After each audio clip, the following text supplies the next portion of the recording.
Let's just do it.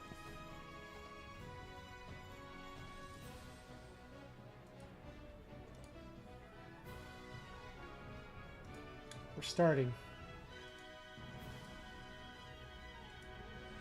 Is it doing the thing?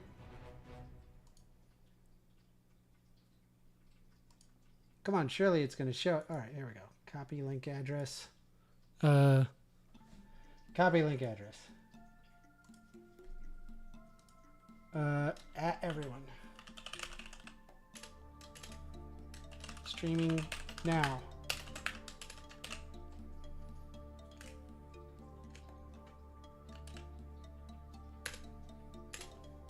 There you go. We're streaming. All right. Some may wonder, hey, Amender, how come you're not playing a video game? Well, you see, my good sir, I've been procrastinating heavily. I really, really, really, really need to finish this. And I have not worked on it. And I need to. I need to work on it. If I don't work on it, then the players suffer. And so I'm going to work on it. What is this? Some sort of marble? I don't know. Marble. Sure. Why not? Blue. Yes. Color. Maybe.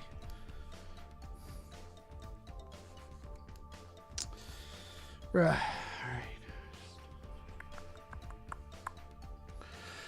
Bobro says, hey, Amender, my week has been thrown for a loop. You all right? What happened? Want to talk about it? Old Amender is right here, willing to hear you out. I drank too much last night, as usual. And so I'm a little groggy, a little hungover. But we are taking calls, so.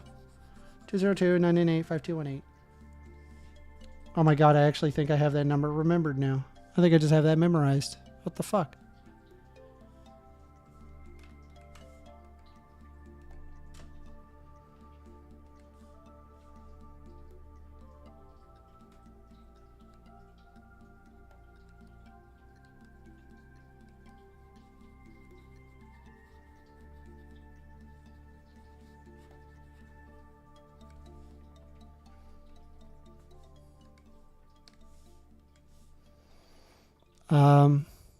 Oh, I'm sorry to hear that. Your grandpa died this morning.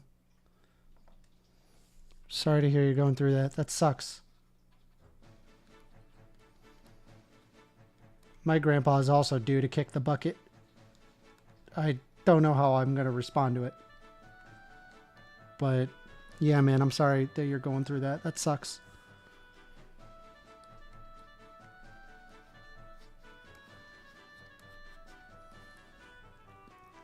Best wishes to you, buddy. God, I'm so groggy.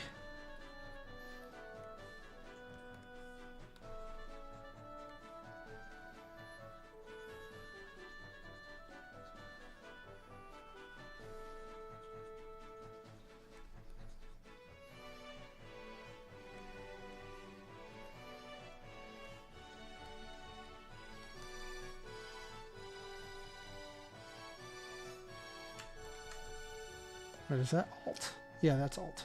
Okay.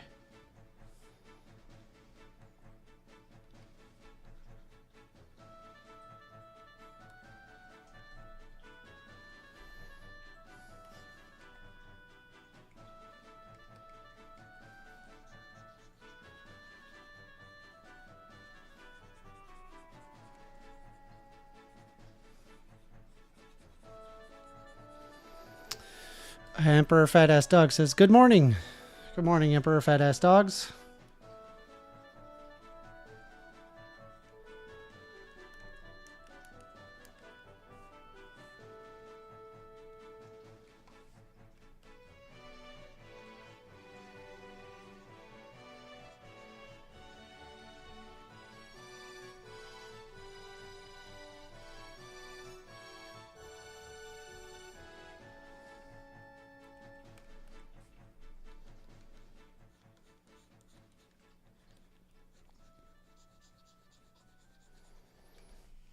Were you really close to your grandpa, Bobro?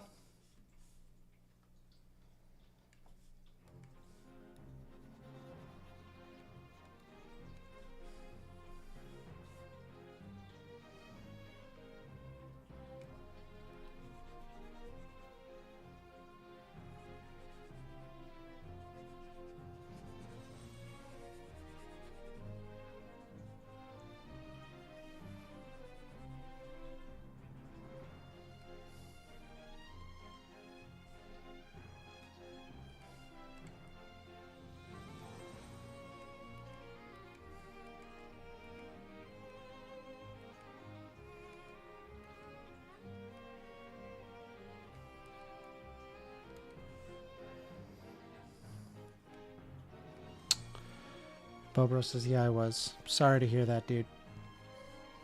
It's definitely a difficult time to go through. Extremo says, good vibes. Hell yeah, Extremo. How you doing?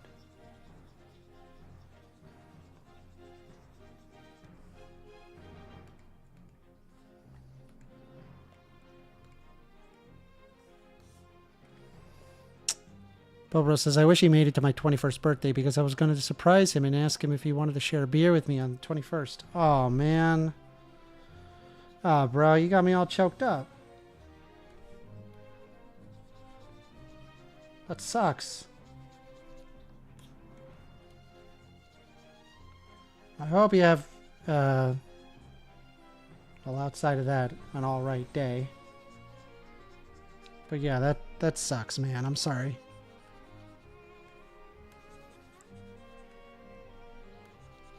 My condolences.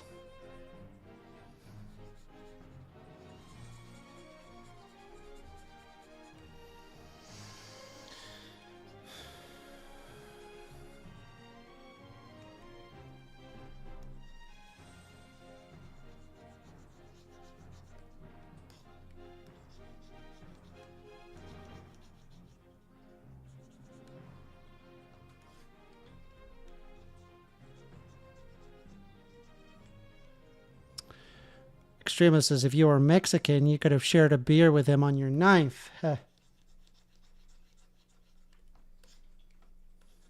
On your 9th birthday? It's way too young to be drinking.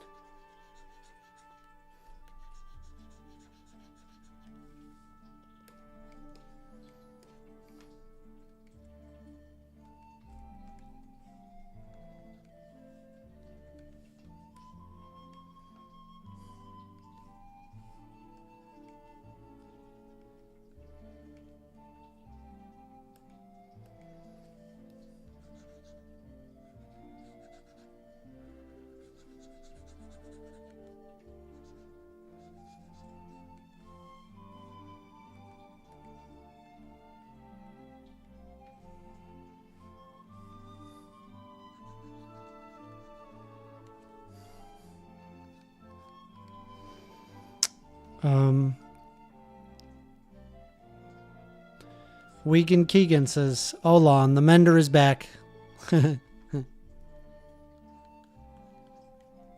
Yes.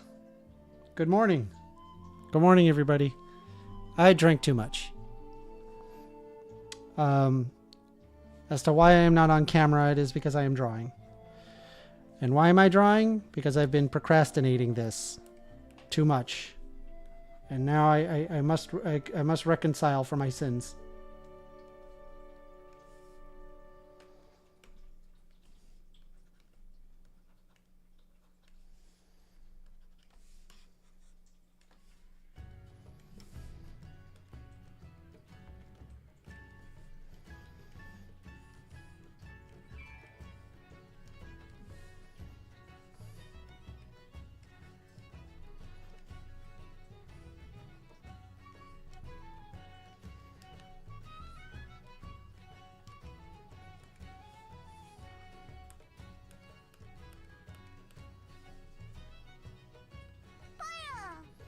Hey, Emperor Fat Ass Dogs just tipped $2 through the super chat. Thank you very much, Emperor Fat Ass Dogs. Hentai in the streets and samurai in the sheets. Oh my god. Why did I have to say that?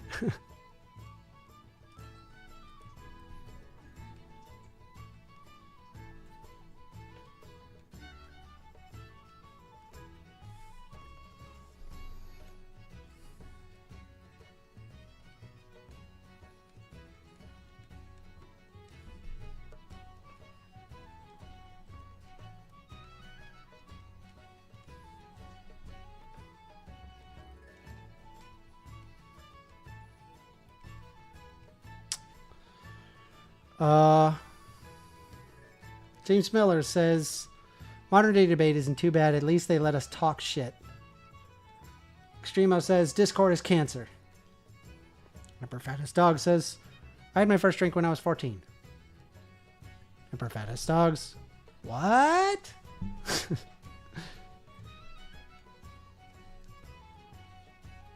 Yeah, Emperor Fattest Dogs is going to say some wild shit.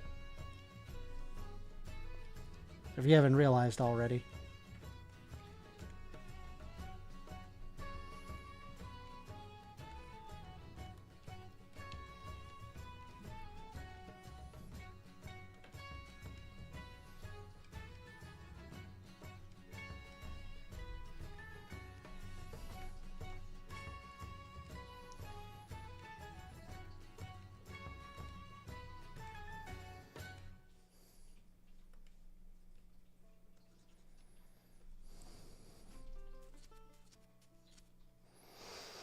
Bicentro said, I was already originally replying to the dono, but like both. LOL.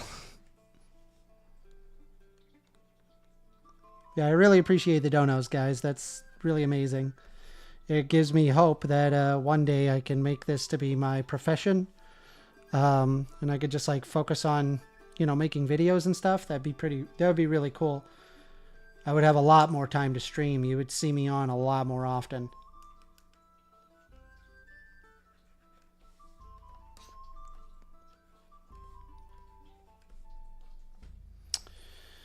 Let's see here. Bobro saying, sort of. I wanted this to be more meaningful and stuff.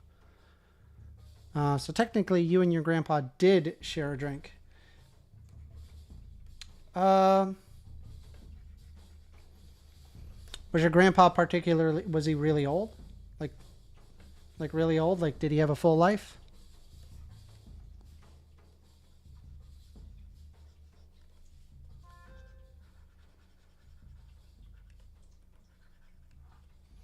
A Wall Thought says, greetings, peeps. By the way, we are taking calls. 202-998-5218. If you disagree with the liberal, I'm right here. I even got my favorite shirt on. It says Libtardo.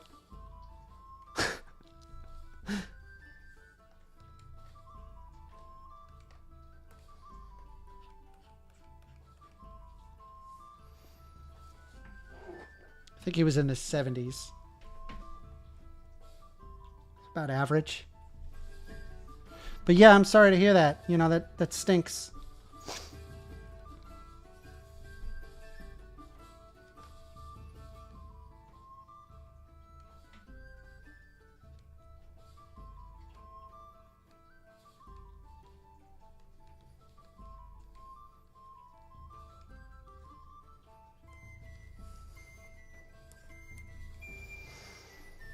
Bicentra says, Bobro, sorry for your loss, ma'am. Yeah. Yeah, that stinks. It's not fun.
Okay. We have this window areas.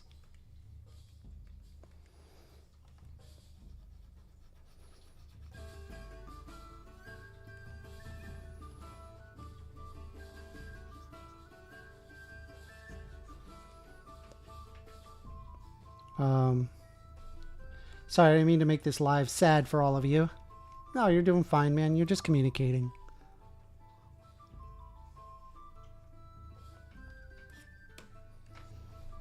Extremo saying no one should have to bury their grandpa.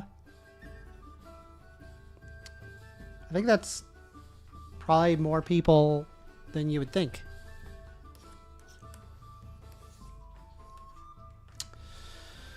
Alright, there's a lot of windows. And do I really I gotta color all of them? That's so many windows. Alright. Let's color some windows.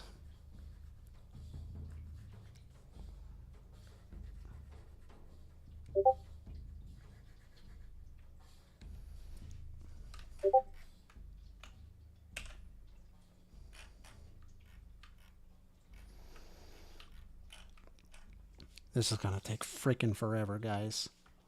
This drawing is going to take me forever. Then I got shading to do. Fuck. What did I get myself into?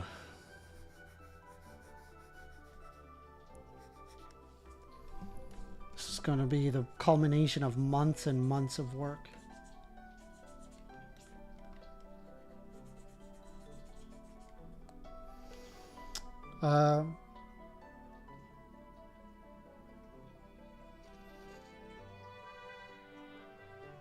Emperor Fat Ass Dog says, I got my girlfriend that scorpion bowl you weren't so fond of. Do you think Trump is going to fire Cash Bondi? I'm not caught up on that. It takes me a little bit to catch up. I don't know how all of these other streamers, like, they just know immediately. I mean, I guess like if like streaming is your profession, you'd probably go out of your way to, you know, continuously stay up to date on every little thing. One thing though that I'm never into, like I just never got into, is I've never enjoyed like pop culture stuff. Well, what I mean by that is like I don't know, like actors and actresses and their like relationships and shit. I never enjoyed that. Never.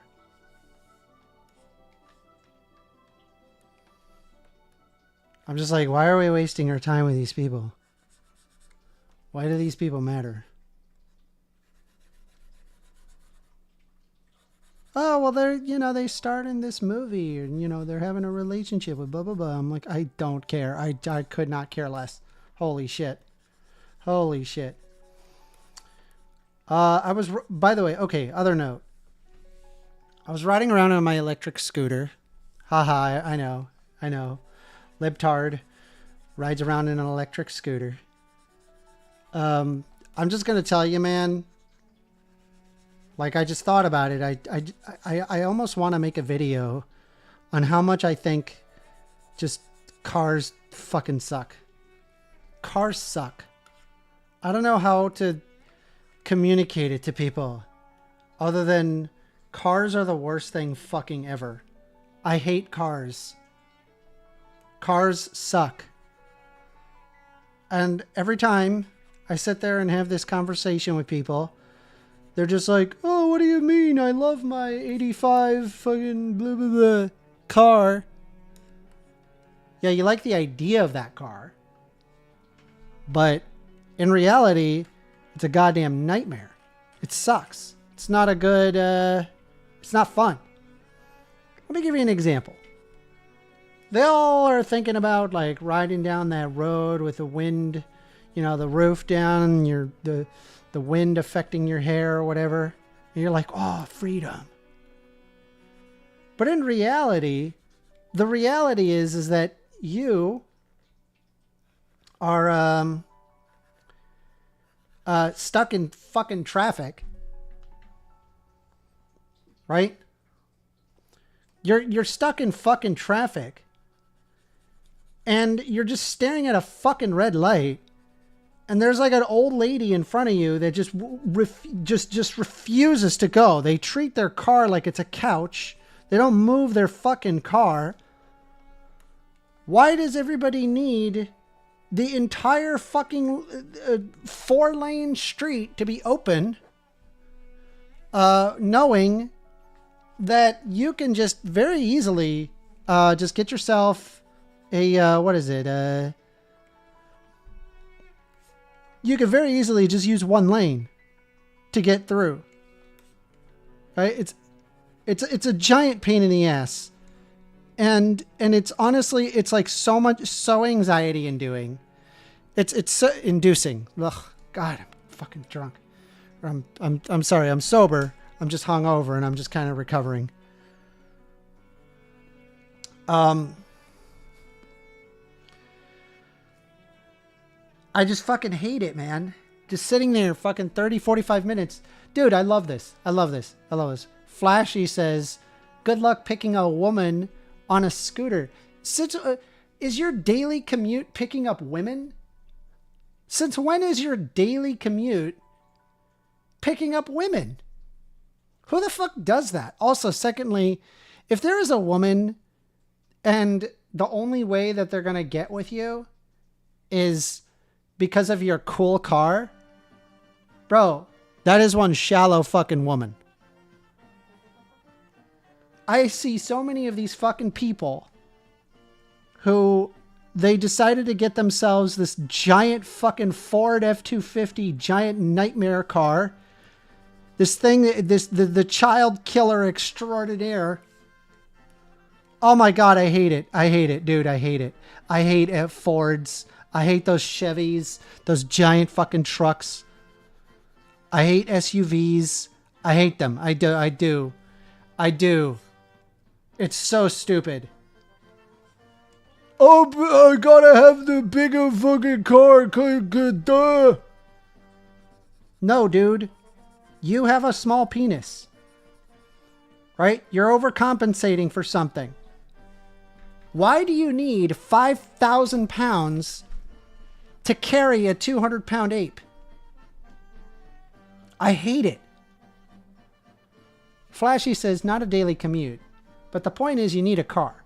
The average woman isn't going to be down for scooters. You're not, again, okay, listen. You can get, a car. I'm not saying, like, don't have cars. But I am saying, like, hey, we should really de-emphasize the car.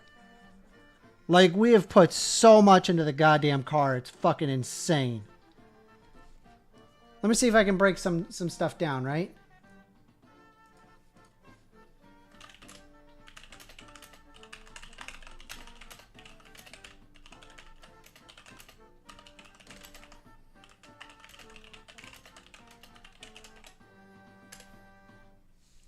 All right.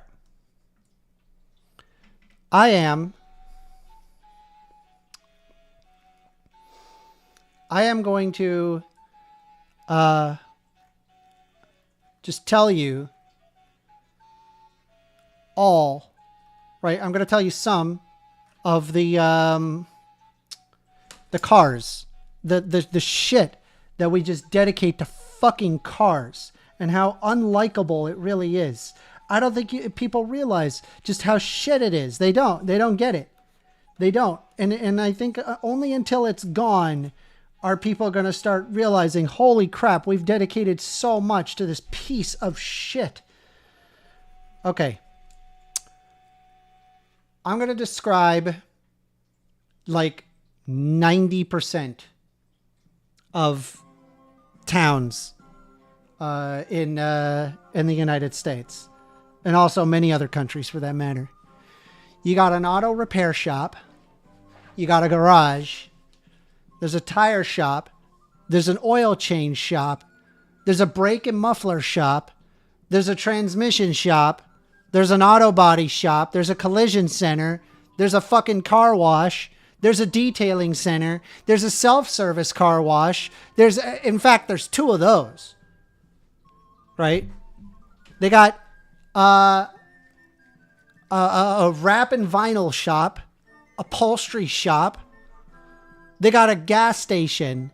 We've got fucking truck stops. We've got EV charging stations.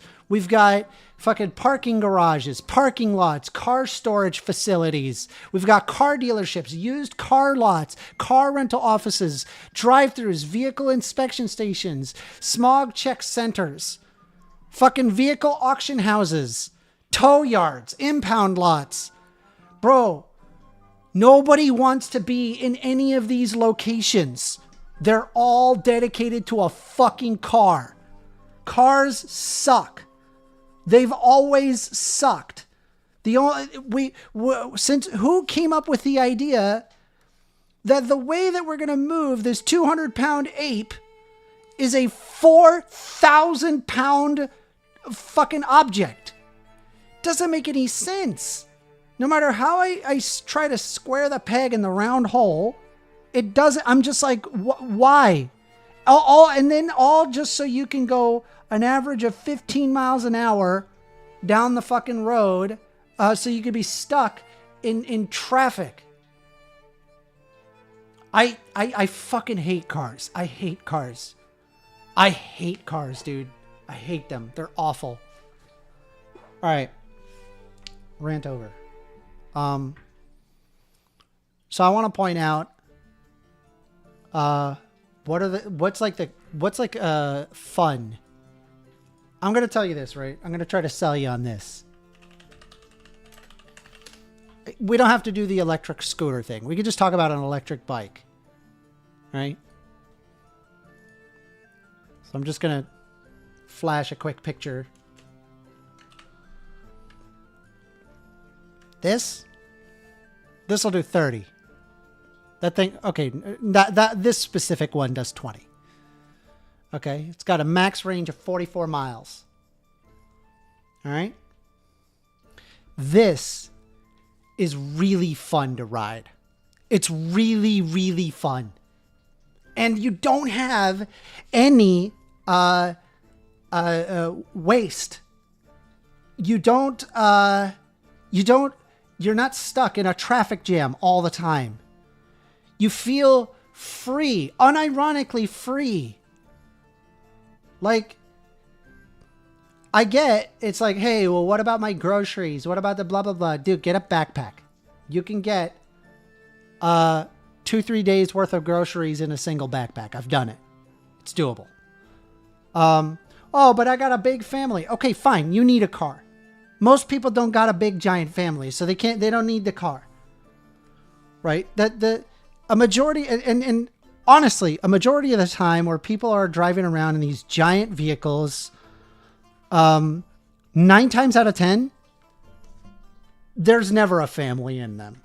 It's always just one person. Always. Always. Always. And they don't have this giant amount of stuff that they're putting in the back. They're just moving a 5,000-pound box from point A to point B.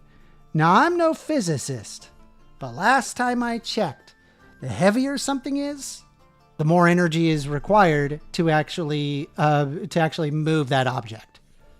And that is no different from the weight of these just giant vehicles.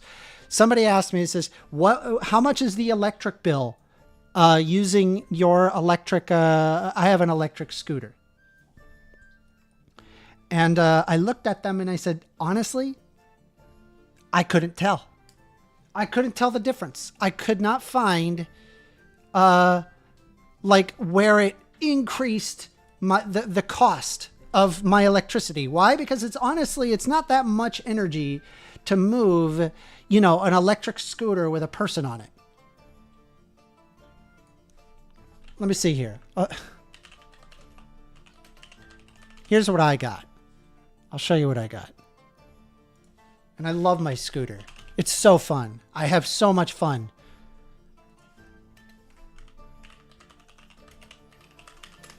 But I wanted to kind of talk to people about this because it's like, I really, really just think that we are woefully, here, I'll show you what my electric scooter. Look at this, pretty. Dude, it's so fun. It's so fun riding this thing. Leote Machina says, does this dude know how retarded he is? No, dude, I think I'm right here. Call me. Call me. Do you disagree? Call me. 202-998-5218. Call me.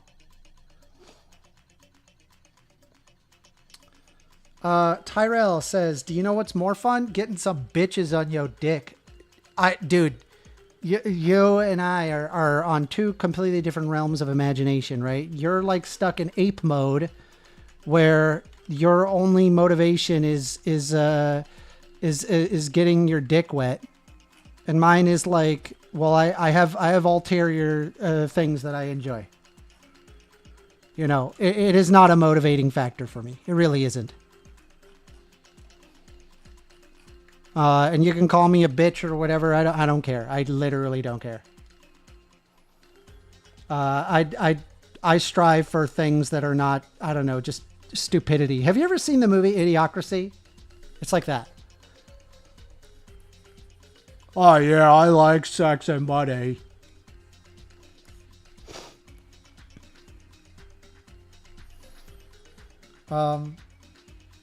Rattle that number off again. Hey, genius, it's in the corner. 202-998-5218. What?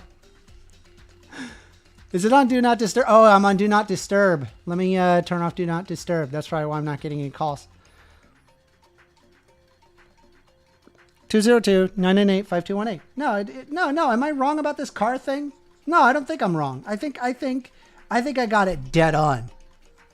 I think what I'm seeing right now with the car thing, we've gone way too far with cars. And it's totally unsustainable. We're literally killing our planet just so we can move 2-ton boxes from point A to point B. It doesn't make any sense. It's one of the dumbest things we've ever done. All right, we're getting a phone call. We've gone way too far. You are on the line with First Amender. You may want to turn down the stream, by the way. What? You're on the line with First Amender. Oh, yeah. How you doing? You told me to call. Okay. Is this Leone? Yeah. I got you, bro. Okay, yeah. Am I so you think I'm retarded? I mean, it's the internet, so I was being a little bit. Yeah. I think you're a little retarded. Yeah. All right. Why don't you help me out?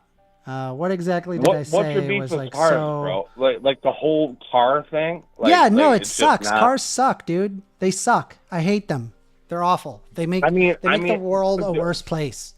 If you're gonna, okay, just continue. Tell me why they suck. Well, okay, so a lot of people like to think of it as like, oh yeah, we're free, you know. But the reality is like a majority of the time, you're just sitting there at a fucking red light. You're sitting there waiting in line for like to turn right because like one fucking person. Like, they need all four lanes fucking wide open in order for them to go forward. It creates a shit ton of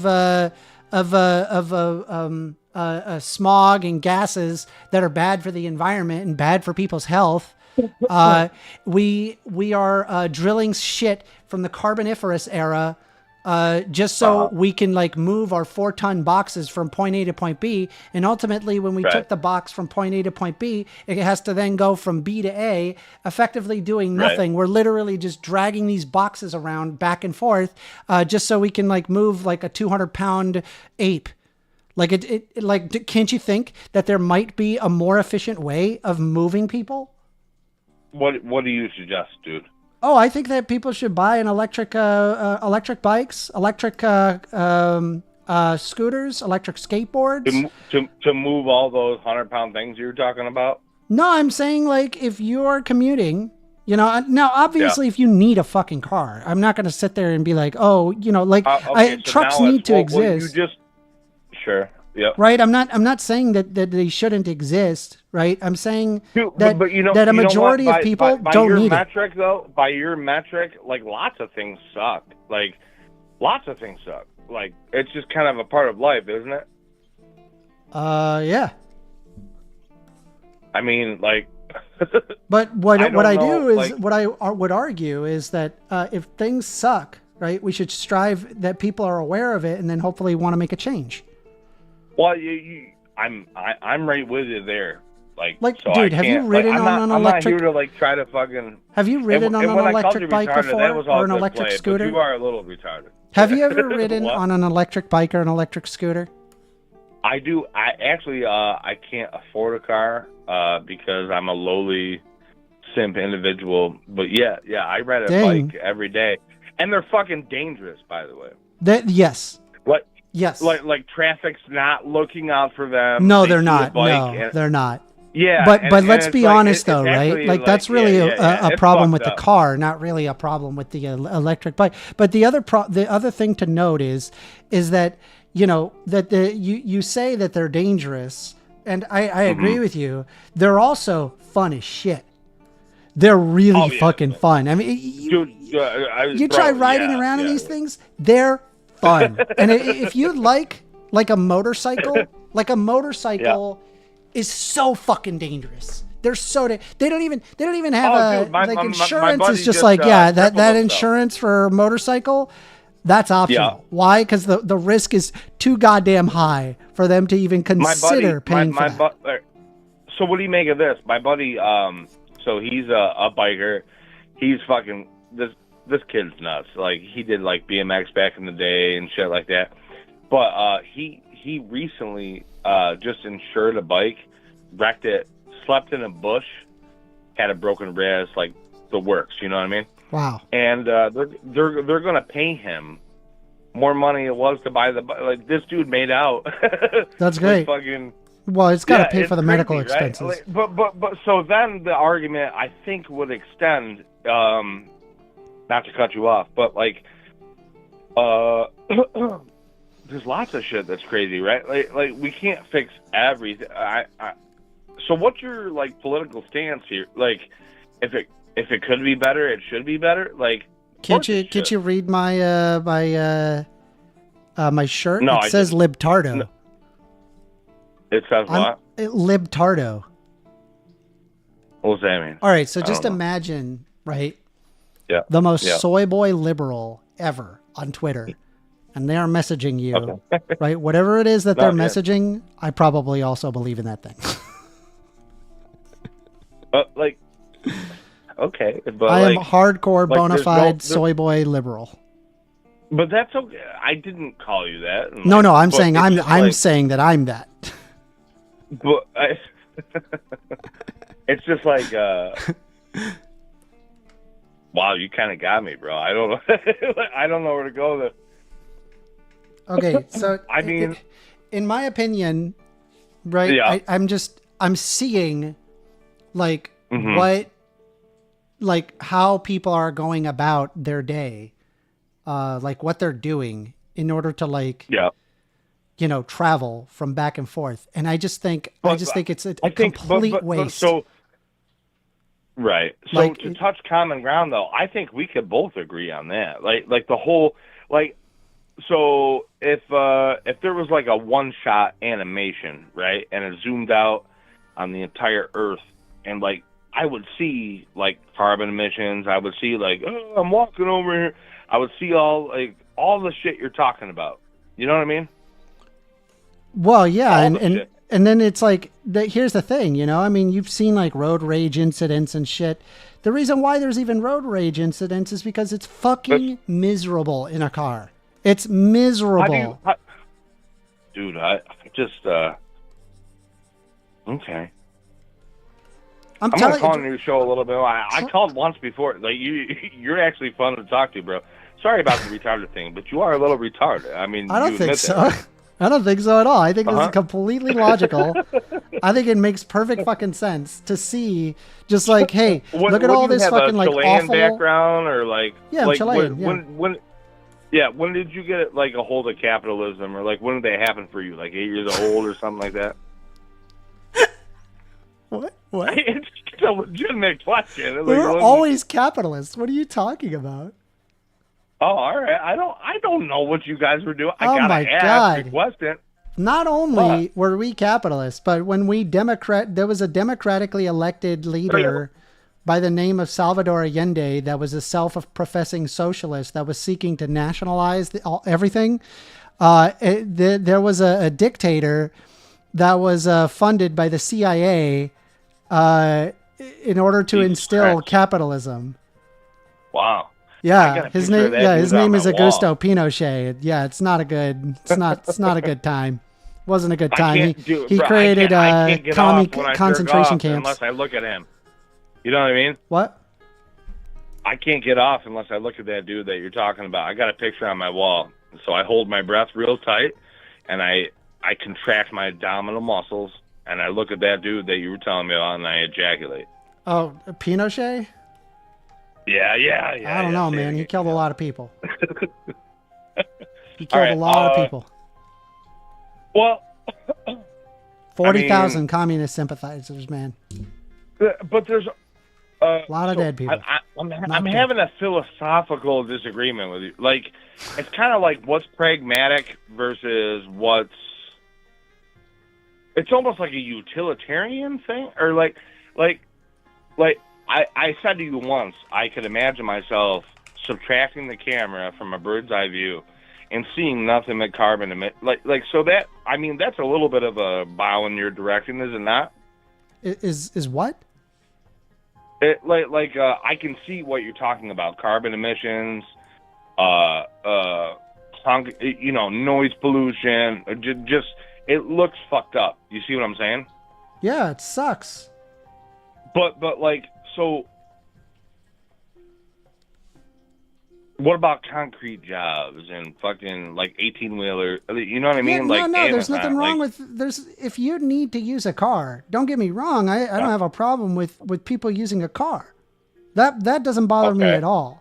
Right? What concerns me is the fact that there are that everybody, literally everybody, is going well out of their way to effectively have to be able to move a 200-pound person, moving them from point A to point B, you know, and it's like it's a lot of the times it's like Orwellian. Yeah. It's too extravagant. It's too much. We need to fix that. We need to change it to where it's like, okay, well, maybe we shouldn't be wasting so much resources on this stupid thing. Because it's well, you stupid. know what? You're college educated, and I woke up this morning at 8 a.m. just to buy beer. So I appreciate talking to you, and you convinced me. Really? You think so? Yeah, a little bit. Yeah, sure. Oh, okay. I appreciate it. Well, okay. So I'll call you, retard it again, and then I'll call in. Okay, cool. Bye. All right, bye. That was an interesting conversation. We are taking calls, so 202-998-5218. If you disagree with me, no, man, I wanted to talk about this whole fucking car thing. Dude, I hate cars. I think they're awful. In other news, I'm making a map, and this is me working on a. We're getting a call. You're on the line with First Amender. Amender, how are you on this fine morning, sir? Jesus Christ. Hi. Hello? Hello. Hello. Hello. How are you, buddy? Good, I guess. What's up? Okay, great. Hey, so, last time I was talking with you and Daniel, Yeah. you guys kind of snuck something past me there, and I was, kudos to you for me not catching it, but I wanted to kind of try to catch you on it now. What was this, this, you guys were giving me some belly aching about presuppositions. Can you elaborate on that a little bit? Sure. Give me a sec.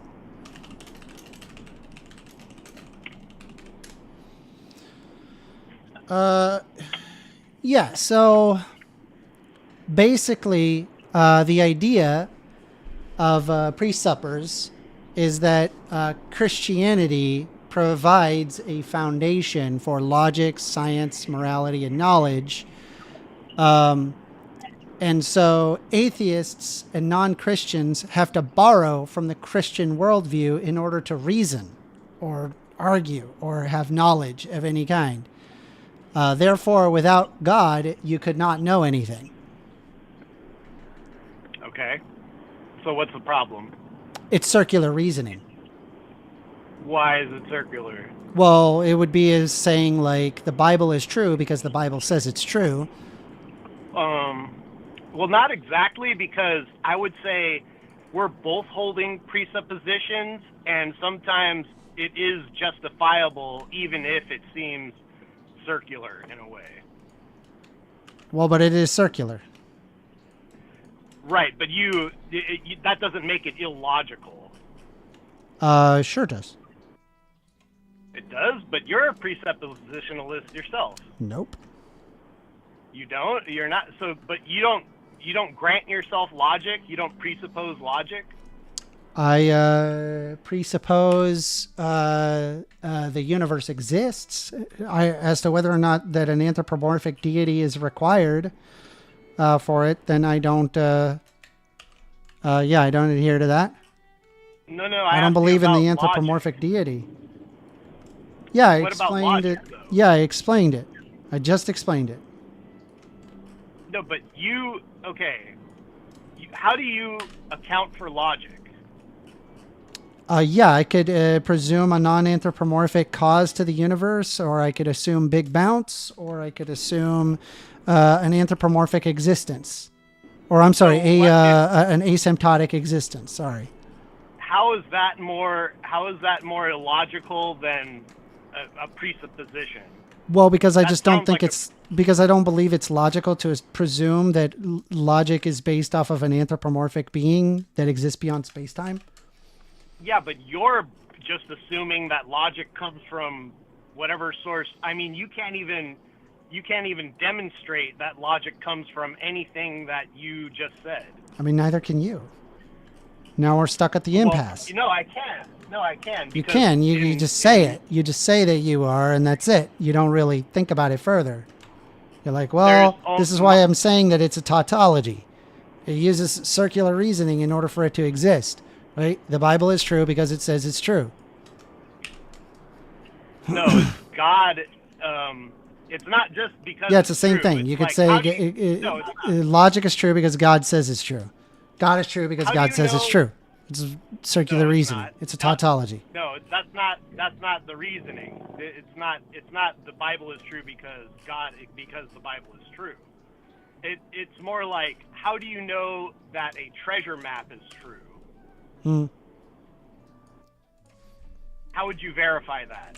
What? How would you verify that a treasure map is true? You would have to probably go to the treasure. Right. So if the treasure map says go here and you'll find treasure, and then you go there and you find treasure, that probably lends credibility to the treasure map, correct? Sure.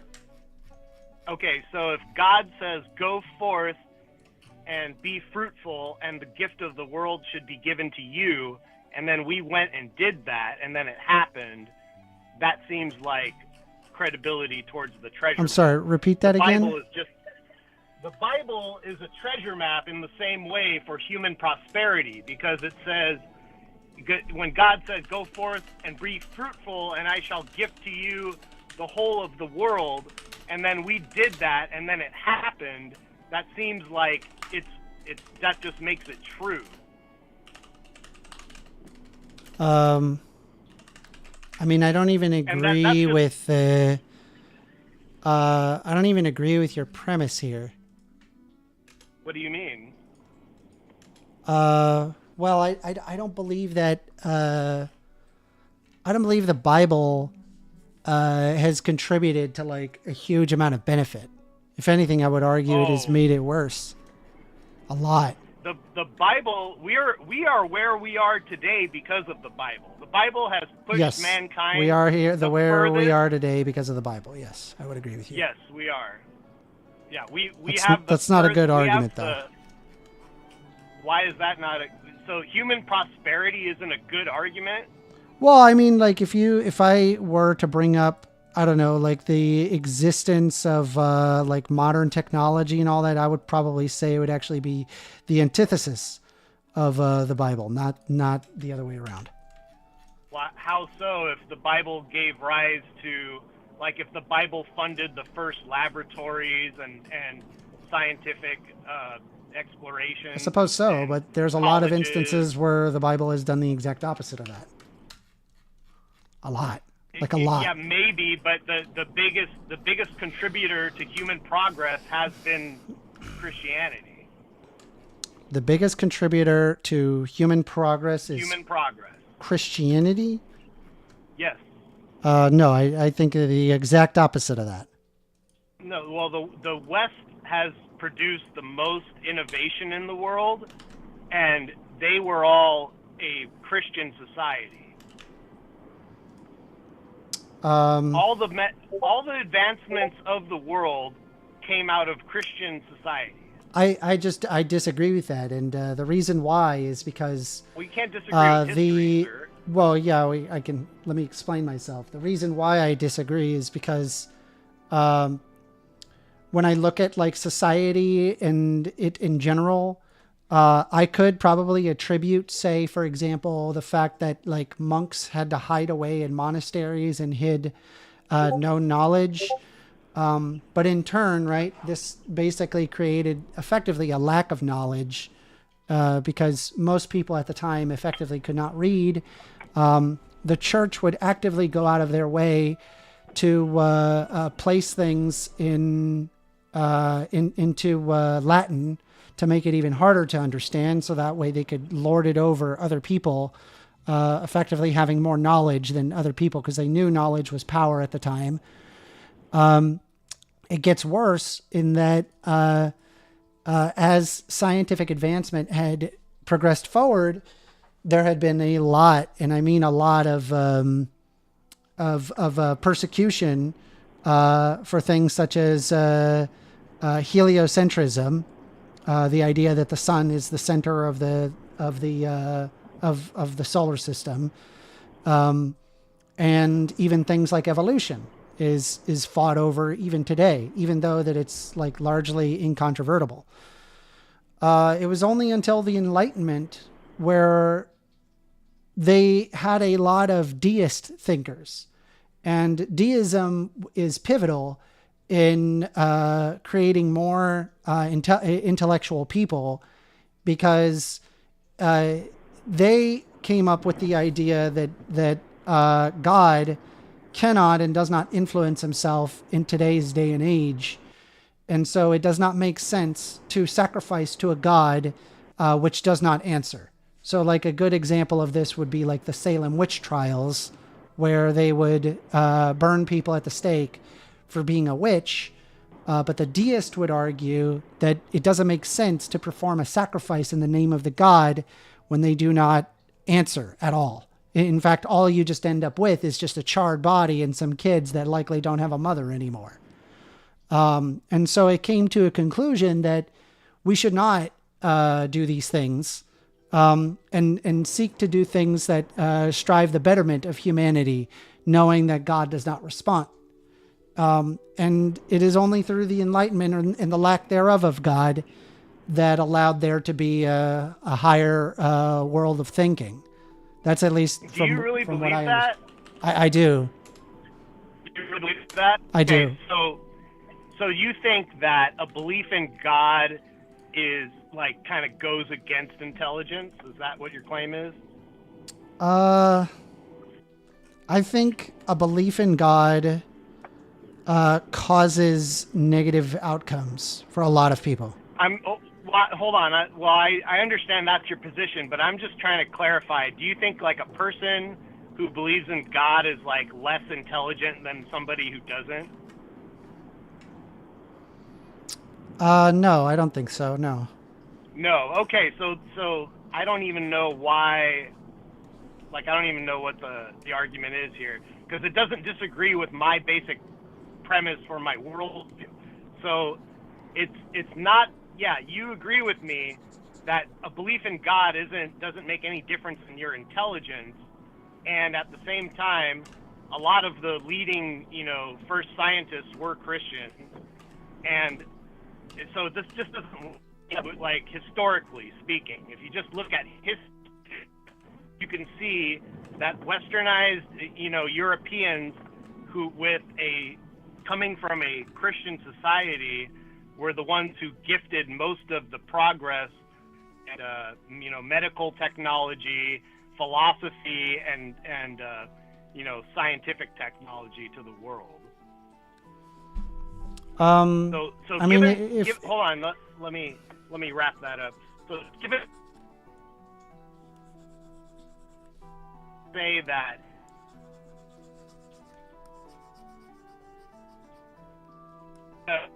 You're breaking up.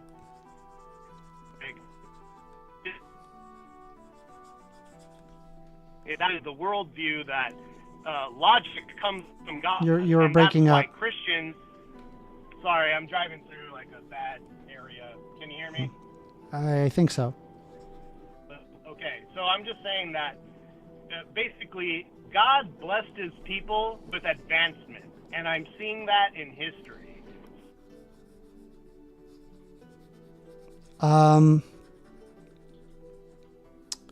Well, I disagree with that. And they, And I explained it as to why. The fact that you hear that there were Enlightenment thinkers that believed in God doesn't really, because the reality is that if you did not believe in God, you would be killed. So generally speaking, people would just say that they believed in God, and it would largely be a strong influence in people's culture. Well, the majority of intellectuals, they're atheist. I think it's like only 30% of doctorates are religious. It doesn't matter, like, because, you know, like, we could look at who are the two smartest people in the world today. The two smartest people in the world? I don't know if I can quantify that. Who's not the number one smartest person? I don't know if I can quantify that. Yeah, no, people have, you can look up who the smartest person in the world is. Yeah, I know that there's like this one guy who is like he claims to have like a 200 IQ and then makes all Republican talking points. It's not, he's been tested. You're talking about Chris Langan. Yeah, that guy's an idiot. No, well, he's got the second highest IQ. No, that guy's a moron. Who's got the first? He's literally he's known as a charlatan. He's been tested, sir. He's a charlatan. I'm telling you, he's a charlatan. Okay, so who's the smartest person in the world? The smartest person in the world? I don't know. Yeah, you could look it up. Look it up right now. Tell me.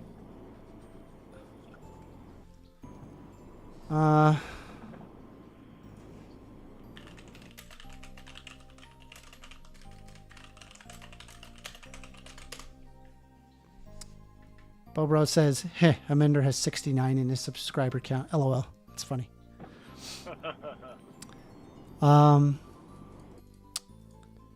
Marilyn Vos Savant held the Guinness World Record for the highest recorded IQ. No, today, currently. Huh? Currently living today. He's an Asian man.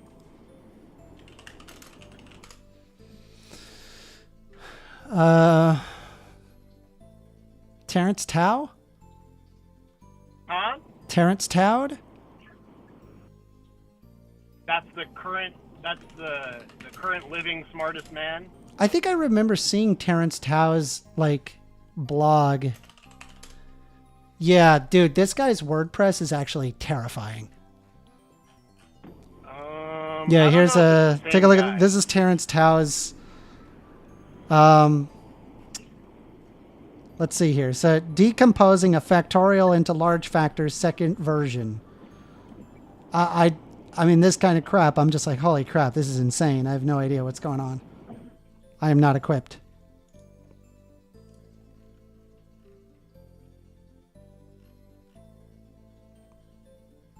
Anyway, so what was your point? The current smartest man in the world right now and Chris Langan both believe. No, Chris Langan is a charlatan. No, you say that. He is. You'd have to. I don't know. I would need to see some debunking on that. How did he get famous then? By saying that he's 200 IQ. So I can just go out there and say I'm 200 IQ and nobody will test, like challenge Well, what me. I find like I'll really just become famous. what I find really a concern is that like he basically creates this cognitive theoretical model of the universe, saying it, and it's his apparent magnum opus, which unifies mind and reality in a self-contained logical system. The CTMU is mostly unreadable. It's filled with dense jargon and self-invented terminology. Even trained philosophers and scientists find it impenetrable or meaningless. There is no peer review. There's no predictive power. There is no empirical testability. It has not observed any IQ. academic validation whatsoever. He has no peer-reviewed publications in any recognized scientific or philosophical I'm only talking journals. about IQ, sir. He hasn't worked within or contributed to any established scientific communities. So here's the thing, right? The problem that I'm having is that when you have somebody that is quote unquote that intelligent and then does zero with it, like he's basically just like an armchair philosopher, that should raise a ton of red flags in your mind. It just seems like you're moving the goalpost here. I'm not. I'm pointing out the issue. You kind of are, because we were talking about IQ. You're not understanding my point. He's a charlatan. I under. Yeah, you want to say that, but you could only say that if you. I don't want to say that. I know that. Okay, so his IQ tests are false. He's not really that high IQ. I think he's I think he's. Well, I've not observed any actual IQ tests where it's like this is actually coming from a. That going to be that high. I mean, even if I assume that it is that high, great, amazing. Why doesn't he do something with it? Why not become like a famous scientist or something? Why do you have to just spout off dumb Republican talking points? That's fine. I get that you don't like his what he's doing with his IQ, but that's not the point. He's not doing anything. That's the problem. He hasn't done anything. No, I think he's doing. I think him as a very high IQ person going around telling people that God how is smart real, he is and how amazing God is. Got it. Yeah. I think that's I think he's doing God's work. Yeah, the guy is an idiot and a charlatan. I recommend watching the Professor Dave Explains video on him. The guy is a total hack. Yep. Anyway, I'm not saying for me, IQ isn't even the biggest deal for me because it doesn't make you a good person. But I just wanted to demonstrate that a belief in God does not mean that you're stupid or less intelligent than an atheist. Yeah, I'll post on the video the YouTube showing about Chris Langan, the dumbest, smartest man in the world.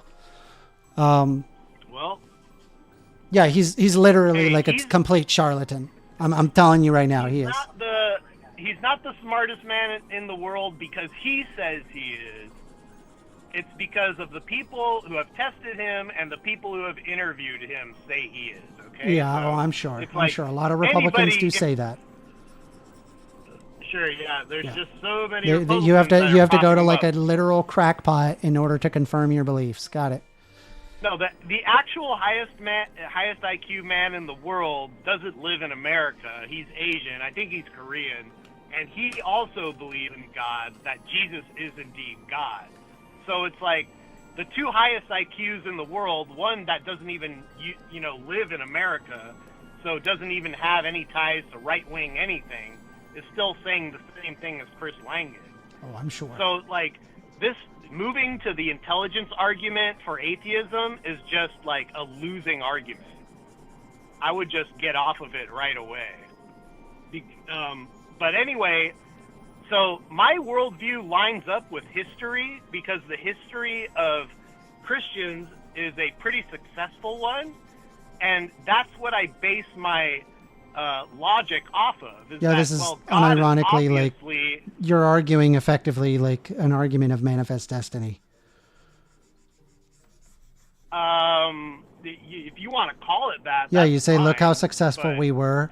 See how we have conquered the world. And the reason why is because God is in our favor. I actually didn't say that. No, I know Actually, you didn't say "Look that. how we conquered the I know world." you You're didn't kinda say just that. like- I'm saying that was an argument of manifest destiny, which is very but you're similar to what you're attributing that making. to Look me. how That's not successful my Christians argument. are. That's not my- Therefore, Christianity is true. Okay, so you're just trying to move it to something that's not my position. I feel like I made my pretty good argument there, but okay. No, I'm just trying to say that Christianity has gifted the most to the world, not just to itself, not just to Westerners. People in, foreign starving countries get, helped by missionaries bringing food, taking their refugee children and giving them adoption, things like this. It's just been a net positive for the world. Sure, there's been some hiccups and some bad people, some bad actors within that world, but at the same, if you measure the scales, it's not even close. Christianity and the West, it's like Has destroyed a lot of natives and a lot of people. Nah, we're doing pretty well. Like all the advancement we have, we could thank to Western Christians. We could thank empirical understanding for that. Yeah, I don't really care about that because nature is way more brutal than we are. Sure, but that would be an argument against you.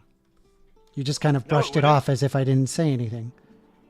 No, because listen, here, you even give a Christian argument when I asked you about what separates us from the animals as far as morality, right? And our level of consciousness is far above that of other animals. Yeah, that's a Christian argument. Is it?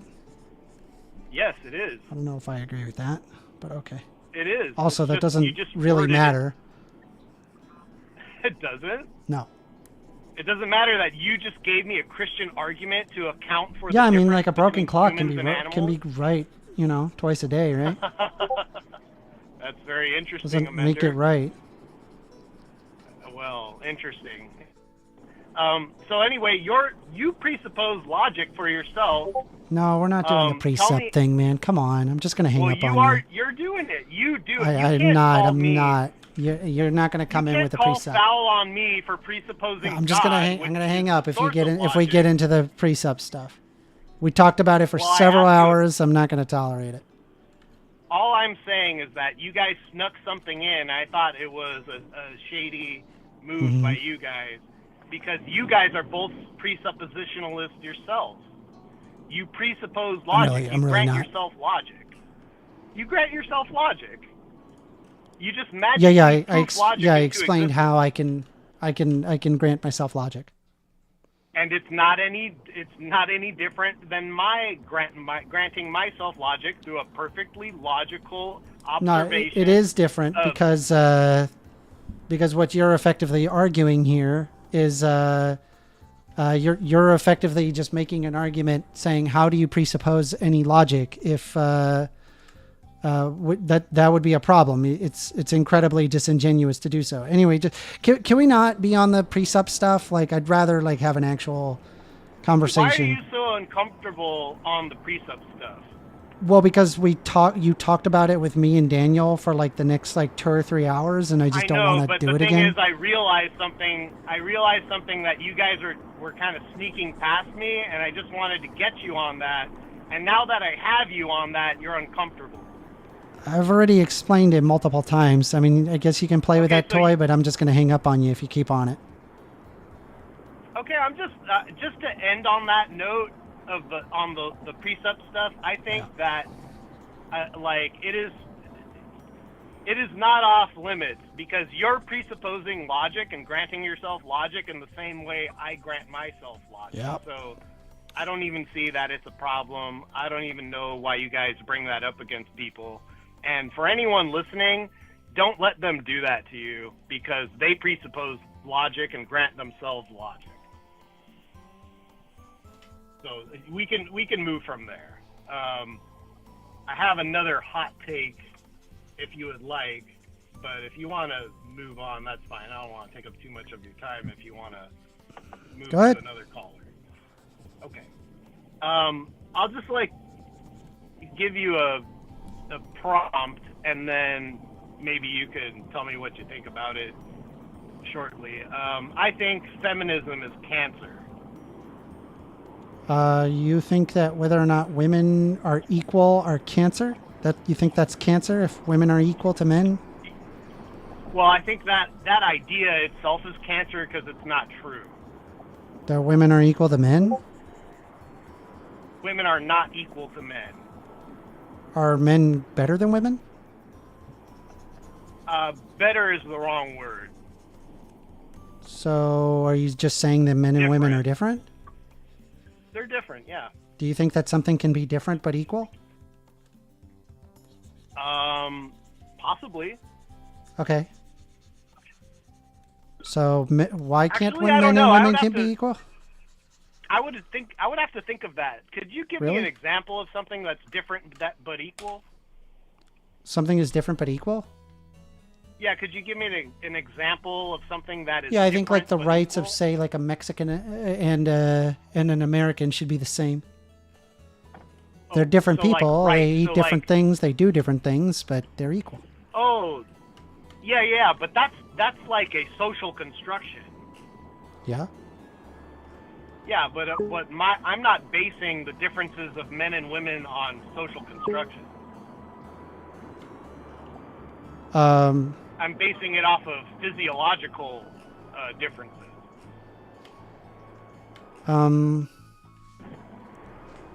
Yeah, I'm not really sure where you're going with that. I'm saying that men and women are not equal because they're just not constructed the same. They're physiologically I literally said that they can be different but equal. You even agreed to that. So I don't know what you think you're doing. But I'm asking you, and then I asked you, can you give me an example of something that's different but equal? And you gave something that was a social construct. Can you give me something that's not a social construct that can be different but equal?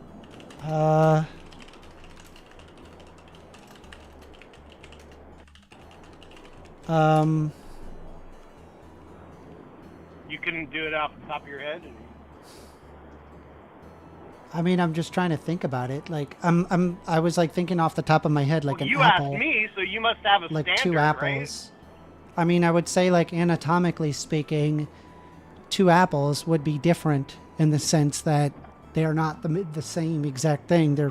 Their morphology is different. Like, the way that it's shaped is different. Where the seeds are placed are different. The cells are not in their exact location, but amalgamated together, we call them apple. They are the same in the sense that they're an apple. You know what? I found one. You could use it. You could say that the number of bones that we both have is the same, is equal. So, like, me and you have the same number of bones, right? That would be a physiological thing, like, fact about us that is equal.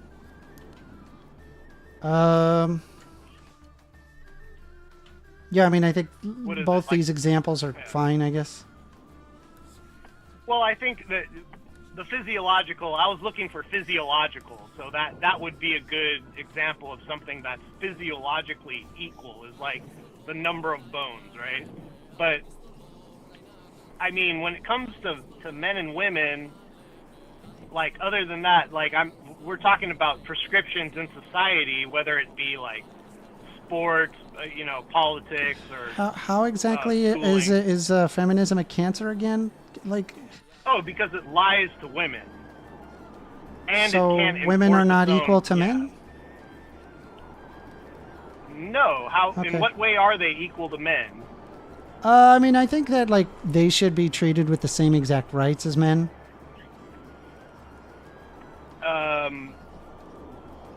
No, but I'm asking you for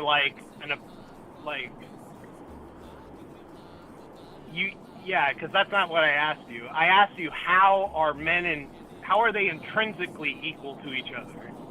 I just think that that they're humans, and we should give everybody the human bodily autonomy. So they're both human. I agree with that, but they're still fundamentally different. I've already agreed that. Why do we have to go in circles? Like, we're not moving forward. Maybe we're Yeah. So what? So okay. I'm telling them what I'm saying. So you agree with me that men and women are not equal, No, I don't agree with right? No. Okay. So I'm not. I guess I'm not. I don't understand your position then. that. Maybe I don't think we ever will. I just don't get your position here because I'm trying to. I'm like, can you give it to me in premise form, maybe? No. No. No. Okay. So you don't want to challenge my prompt? No. Okay, that's fine. Well, I think feminism is cancer because it ultimately leads women away from true happiness. I've kind I think of known that's people probably up to a woman to decide, don't you think? Yeah, but the thing is, by the time they find out, it's already too late, and it's Too kind late, of how like, so? Well, because they have a biological clock. You think that they can't get IVF? You You realize IVF is a risky. thing, right?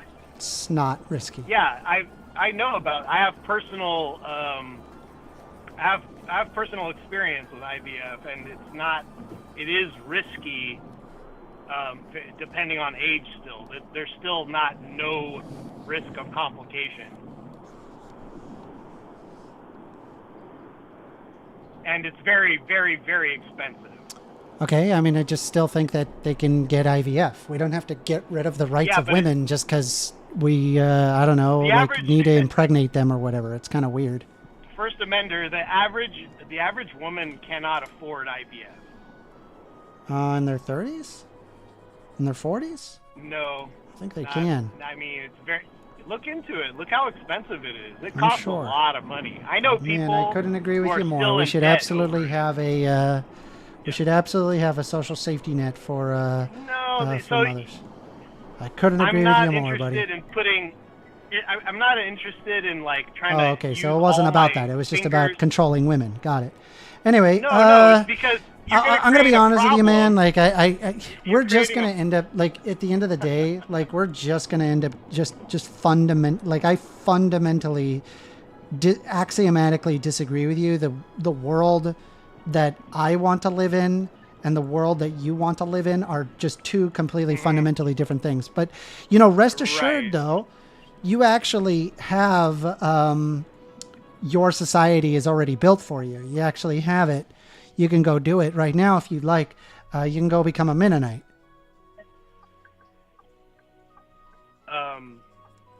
What does that have to do with anything? Well, so you could go become a Mennonite. Like you can actually live the life that you're professing.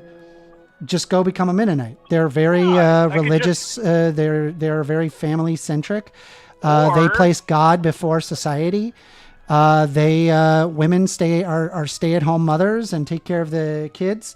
And the men go out and work on the field. Go become a Mennonite. Or I could do, what the good thing, the noble contribution towards mankind, which is to tell people why, American families in the 1950s were a better idea, like a better, healthier structure for society. And I could. Well, no, I'm saying you can have that now. You can have that right now. No, I have. Yeah, I do. I do have that. You could just right go now be a Mennonite. I do. You don't have to force people to live your life. Like you could just become a Mennonite. I don't agree. Oh, I would never force anybody to take my. You just argue like the most worldview. the most sexist position ever. And I don't know. Like, are you an Andrew Wilson fan? Well, you can't. You sound like Andrew though. Wilson. You can't defend it. I did. Well, I love. Yeah, Andrew Wilson is awesome, and Got it. the Crucible is doing God's work, and he's doing God's work. Yeah, I think he's and God empirically bless. making life a worse place, and he's making money doing it, which is really fucking disgusting.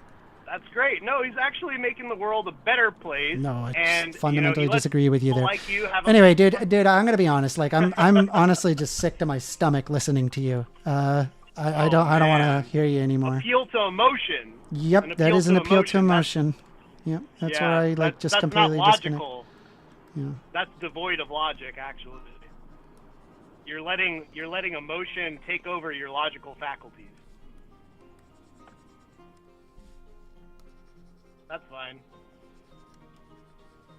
Well, all right. Have a good one. Bye-bye.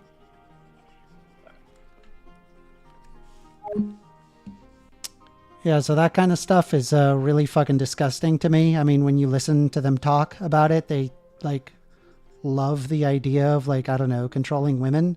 Like, unironically, like, if you want to live that life, go live that life. Go become a Mennonite. Like, you don't need to force all women around you. And no, you're not doing God's work by taking away the rights of half of the population. You're just ultimately going to make life worse for a lot of people. It's pretty fucking disgusting. I'm not going to lie. I'm trying to get like a good texture for this marble, but I don't know if I like how it looks, I guess. All right, we're taking a phone call. You're on the line with First Amender. Hello, First. How are you doing? Howdy. What do you want to talk about? Well, I just watched that last debate you had that guy, and I wanted to bring up some of the same points that he brought up. Is that okay with you? I suppose so, but I mean, I'm just going to be honest with you. I mean, it's just a fundamental disagreement. Like, I just think that people should have a right to decide if they want to live that kind of life. And if they don't want to live that life, that's okay. Okay, live and let live. I won't dispute that. What I really wanted to bring up was when you're in a debate format and you're facing someone whose views oppose yours, do you think it's a good idea to bury your head in the sand and go, oh, I'm so offended that I can't even address your points? Because you're coming at it from a point of view where, because you don't agree with them, none of their points matter to you. You're literally losing these debates because you're getting sensitive, emotional, and you're not actually listening to what anyone is saying to you. If what you want to say regarding like individual rights is, hey, we should like force women to be in the kitchen, then I mean, you can go live that life. I just think that other people should be aware that that's what you argue. Okay, I do agree with that. But that caller that you just spoke to never said those words. You're putting him in the category of other people who said that, but you never let him get to the point of why he felt that way or what his points were. I let him talk for like extended periods of time. Yes, but again, the point that you're bringing up is not what he said. By saying that women are not equal to men, what exactly am I supposed to get out of that? What do I glean? Well, what do you glean is that's when you're supposed to start breaking down his methodology. Yeah, and I did, right? And he couldn't address it, and all he did was go back to being a hateful piece of garbage. What I said initially, and maybe you missed it, so I'll go ahead and repeat it. What he had argued was he said that women are not equal. I'm like, do you agree that women are different? And I said, yeah, I do think that women are different from men, but that doesn't entail that they are therefore not equal. It just means that they're different. And then he said, oh, I agree with that. So they're not equal. I'm like, did you not hear what I said? Right? He literally just defeated his own argument within about 5 minutes. And he just glossed over that and then continued to be like hateful towards women. All right, now can we backtrack for a second? Sure. When did he say anything about women being in the kitchen? That's what you're entailing by saying women are not equal. Oh, no, see, that's the problem with entailing. Like I said before, you're putting words in his mouth. What he didn't say is his argument. He never said a damn thing about women in the kitchen. You even asked him, was he an Andrew Wilson fan? And at the time, again, I think that you're attributing what other people say during arguments with you. I mean, again, like if a person says that they're a fan of Andrew Wilson and then making anti-woman stances, then I'm going to assume that that's what they believe in. I'm sorry. I mean, maybe that's a little too presumptive for you, but I mean, I think you're being way too charitable to open hateful pieces of garbage. I think it's okay. If you're in a political party, does that mean that you 100% believe everything that party believes? No. Okay, so the same thing goes for anybody who follows anybody of any type of ideology. So I if suppose someone so, says but they like, like out of all people, like you want to sit there and talk about Andrew Wilson, like literally one of the worst people online, saying the most hateful shit ever. Like, do I pull up his Twitter and then bring up all the shit that he says and like, oh, I love Andrew Wilson? That man spanked you in a debate. That's why you're upset with him. So I'll explain how exactly that now maybe in terms of rhetoric, he won the debate. And honestly, let's face it, the guy's got 110,000 subscribers compared to my measly 669 subscribers. I mean, it's just nowhere close. Well, but the point is that I sat there, used his own argument against him, where he was able to determine that somebody is a woman based on them looking at them. And then when he didn't understand the argument. And so I provided it to him in a syllogism under his own light.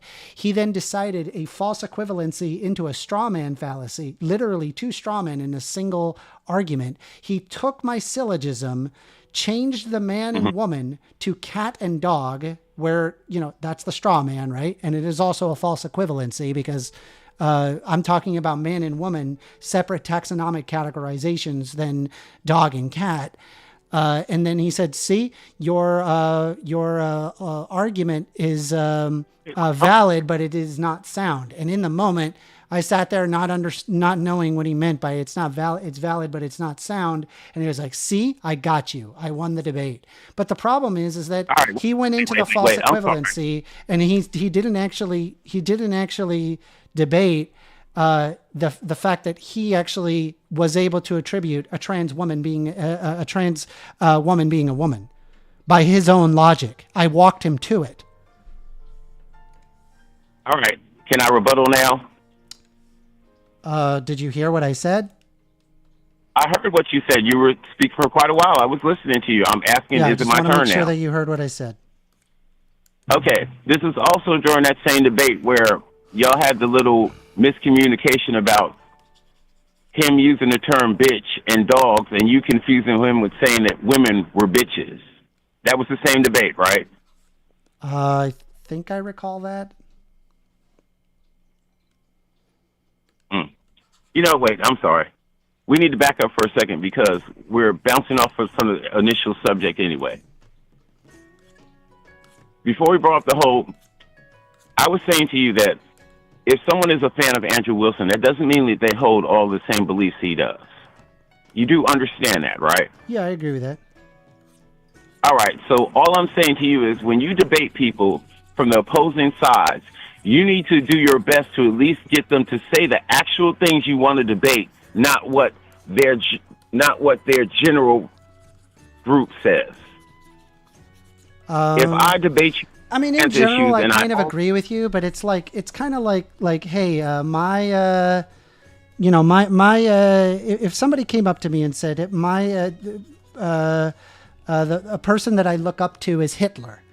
I'm not saying Andrew Wilson is Hitler, by the way. Relax. Yeah, I get you. Go ahead. I'm saying, like, if somebody said that, I would go, all right, you're a terrible human being. And then your argument is, well, I don't believe in all of the things Hitler did.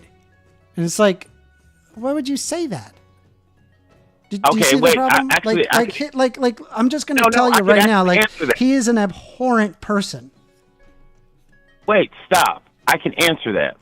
Because when that person says, oh, blah, blah, blah, I admire Hitler, my actual question would probably be, why? If this person then next said that Hitler's a horrible piece of shit person, but he showed a level of charisma that's rarely seen on this planet, I would acknowledge that point. That doesn't mean I'm saying Hitler's a great person. I would see why they thought that person had some point that they agreed with. That's the problem. I if someone is telling me Hitler had great charisma, that's not a good look, bro. I'm just gonna tell you that. Right okay, now. wait, stop. Would you not agree that you'd have to have charisma to actually be short? Are you actually going to sit here and defend Hitler right now in order to prove your point? You're not. No, stop. This is not I think you're missing the whole. You're bullshitting right now. I'm not. I'm really not. I'm saying, are you actually going to defend Hitler right now in order to prove your point? Not defend Hitler, you idiot. Stop for a moment. All right. Well, I don't appreciate being called an idiot. I don't think I'm an idiot. All right. You know what? I'm sorry. This is your channel. My bad. I take that back. Now, can I finish my statement? Sure. All right. If somebody who is short with dark hair tells a ton of people that they should be tall with blonde hair and convinces them to follow around with his ideologies, that person had charisma. That's not saying he's a good man. He's a piece of shit. Everyone knows that. That's like saying that someone who's a mass murderer can't be a genius. You can't just discount everything about the person because they're horrible. So my point of view was, for the question we were talking about, if that person said, I admire Hitler, I would ask why to see what they were thinking. And that brings me back to the point that when you debate people, because you think that they're hideous or monsters or this or that, you never actually get to the point of why they think these things, because you blanket statement them with everything you've heard before in that sphere, not what the person talking to you says. Okay.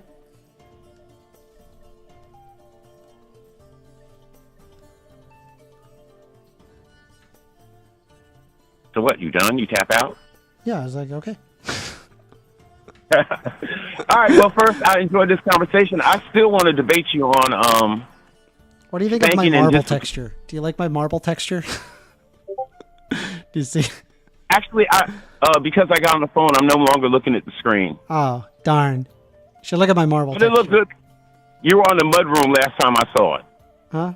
Yeah, I'm trying to make a big marble texture so that way I can just like color over it with and just make it marble everywhere. Isn't that kind of cool? In a way. All right. Well, look, I enjoyed the conversation. I'm still going to want to debate you on spanking and discipline in America. Oh, bro, really? Yes, I really do. Oh, Because I think it's mentally wrong. So really? You think? look forward to it and whatnot, and I hope that you enjoy the rest of your day. All right. Bye-bye. Later. Bye-bye.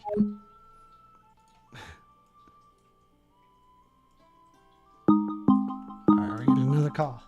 Back to back, boy. Back to back. You're on the line with First Amender. You're on the line with First Amender. Hello? Oh, no answer.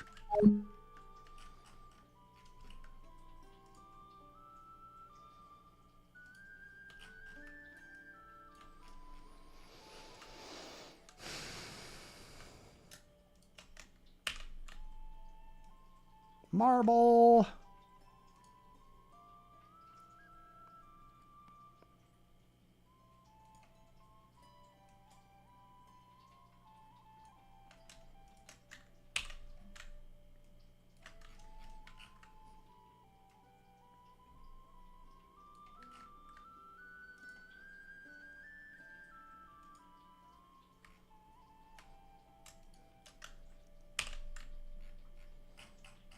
This actually looks really cool. Just like on its own. Like, I don't know. Alright, we're getting a phone call. You're on the line with First Amender. Oh, goddamn, I got through to you fast. Holy shit. What's up? You hear me? Yeah, I can hear you. Oh, yeah, this is Leote again. What you want to talk about? I promised in the comments I would talk to you about religion. Not my favorite topic, but I am going to argue with you. All right, sure. Let's hear it. So I was riding to the store trying to buy some beer for myself before noon. Mm-hmm. And, oh, shit. Wait a minute. I got to pause you. I got to mute your stream. Hold on a minute. You're everywhere, bro. Oh, thank you. Thank you for doing what you do, by the way. Oh, yeah. Glad to. I really enjoy it. Yeah. So that's what it's about, right? For sure. So, in the absence of, let's say, what would you call them? The Abrahamic religions. Do you have a problem with religion? I do. I don't. Yeah, I don't like religion in general. I think it results in the worsening of society. I think it fundamentally makes life worse. Okay. So if we were to narrow it down, you don't think there should be a credo or a manifesto or any type of litany of how to live? Well, I personally believe that we should go by secular humanism. Okay, secular humanism. So never heard that, but what I'm taking from it is secular without God, and then humanism of carnality. So could you explain that further? Yeah, I just think it leads to better outcomes. I can try to explain it. Hold on. So kind of like a, or go ahead. Yeah. Hang tight. Yeah. So basically, it's an idea that it's an emphasis creating human reason, scientific inquiry, individual freedom, moral progress, and secularism as in a separation of religion and government. Right. Like so, they have this idea that go ahead, everything is natural. The universe is governed by natural laws. There's no need for God, spirits, miracles to explain existence. We operate under the basis of reason and science. We want to assume based off of evidence, logic, and the scientific method, truth being provisional, and it is open to revision based on new evidence. It is a concept of using ethics without religion, as in that morality in itself is not grounded by divine commandments, but it is grounded in human empathy, well-being, and social cooperation. There is an intrinsic belief of human dignity and rights where people just have intrinsic worth and are deserving of equal rights and freedoms regardless of their background, belief, or status. It argues for democracy and secular government, that no laws should be based on religious doctrine and that they should be neutral in matters regarding religion. There should be also saying that fulfillment in and of itself, like purpose, there is no cosmic purpose, but meaning is self-created through the relationships, creativity, love, and contribution to society. Yeah, I agree. Yeah, that's totally, I'm on board with that. Keep going. Sorry. Yeah, it's a strong believer, LGBTQ rights, gender equality, freedom of expression, social justice. Oh, you lost me there, but yeah. There's a backing in science education and resistance to religious indoctrination in schools, such as creationism. There is that's basically what I argue. I think that leads to the best possible society. View, like there's a natural law, and we'll come to it naturally. And you think that I was originally supposed to debate you on religion, and now I'm getting crossed. The comments would have liked me to debate religion, so now I'm a little confused on what to do. You went towards like a humanistic argument that I kind of want to probe a little bit. But all right, first let me ask you this. Would you say that religion is not a humanistic cause? Religion is not a humanistic cause? Or it's not something that humans would. So in other words, like the description you gave to me, what I took from that, I could be wrong. What I took from that was religion was some sort of outlier or something not exactly tangible. It only happens in like almost like a control circumstance. Like you wouldn't argue that, would you? I'm sorry, you're gonna have to repeat that. I was proud of my marble. No, it's okay. I'm watching it.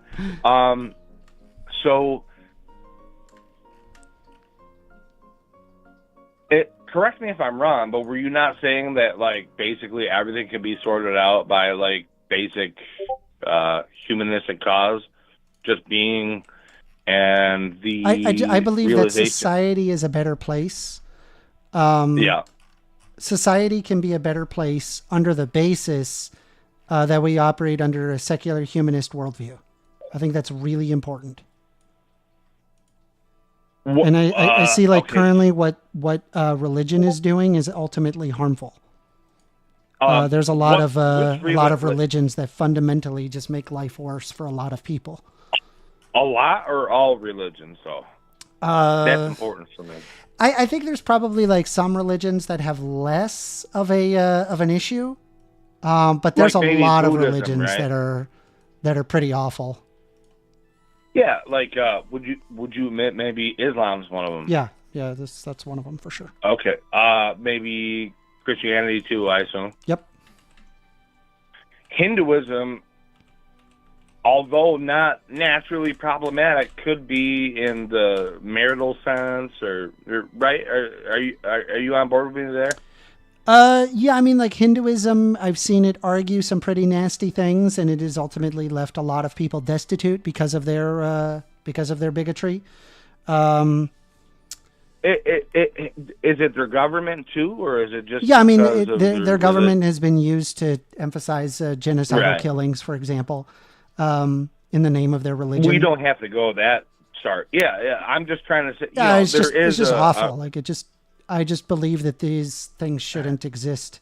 They make the dude, world I'm a with worse you. place. Yeah, to be honest with you, my natural point of view is in this day and age, why are we not sharing the same well? So in a lot of ways, like I'm with you.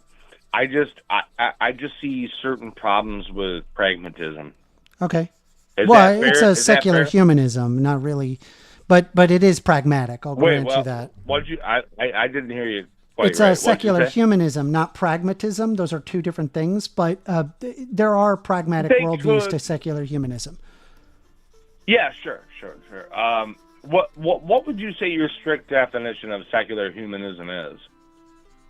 Yeah, I mean, I feel like I provided it. It's a worldview based You probably on. did. I just I was just drinking and took a look. Yeah, I on mean, my it's just a browser. worldview that bases itself off of evidence and logic, and that we can lead people through better outcomes by understanding that there is no God there to save us, but rather it is through human reason that we can desire a better life for people. Right. So that almost coincides with like what science doing, doesn't it? Kinda, Like, but I I mean, guess- it doesn't I really make guess like if I was to- it doesn't really make an argument for, say, a particular religion, or like science doesn't really necessarily make like an ethical argument. I'm not trying to go towards a religion. I'm just asking you, like, whether it would not, like, whether or not secular humanism would be within the confines of objective reasoning, logical, the idea of a theory. You know what? It's better for me to ask you this: what would your problem be with the scientific method? My problem with the scientific method? I don't have a problem with the scientific method. If there was one at all, like because Well, we have a scientific I method. asked you, huh? We have a scientific method. Well, who does? Me or you, or like We. like in the world, Humanity. right? Humanity. We have a scientific method. Right. How do you feel about that? How works. do you feel about our It works. scientific method? It works. Huh? It works. It works. Yeah. Okay.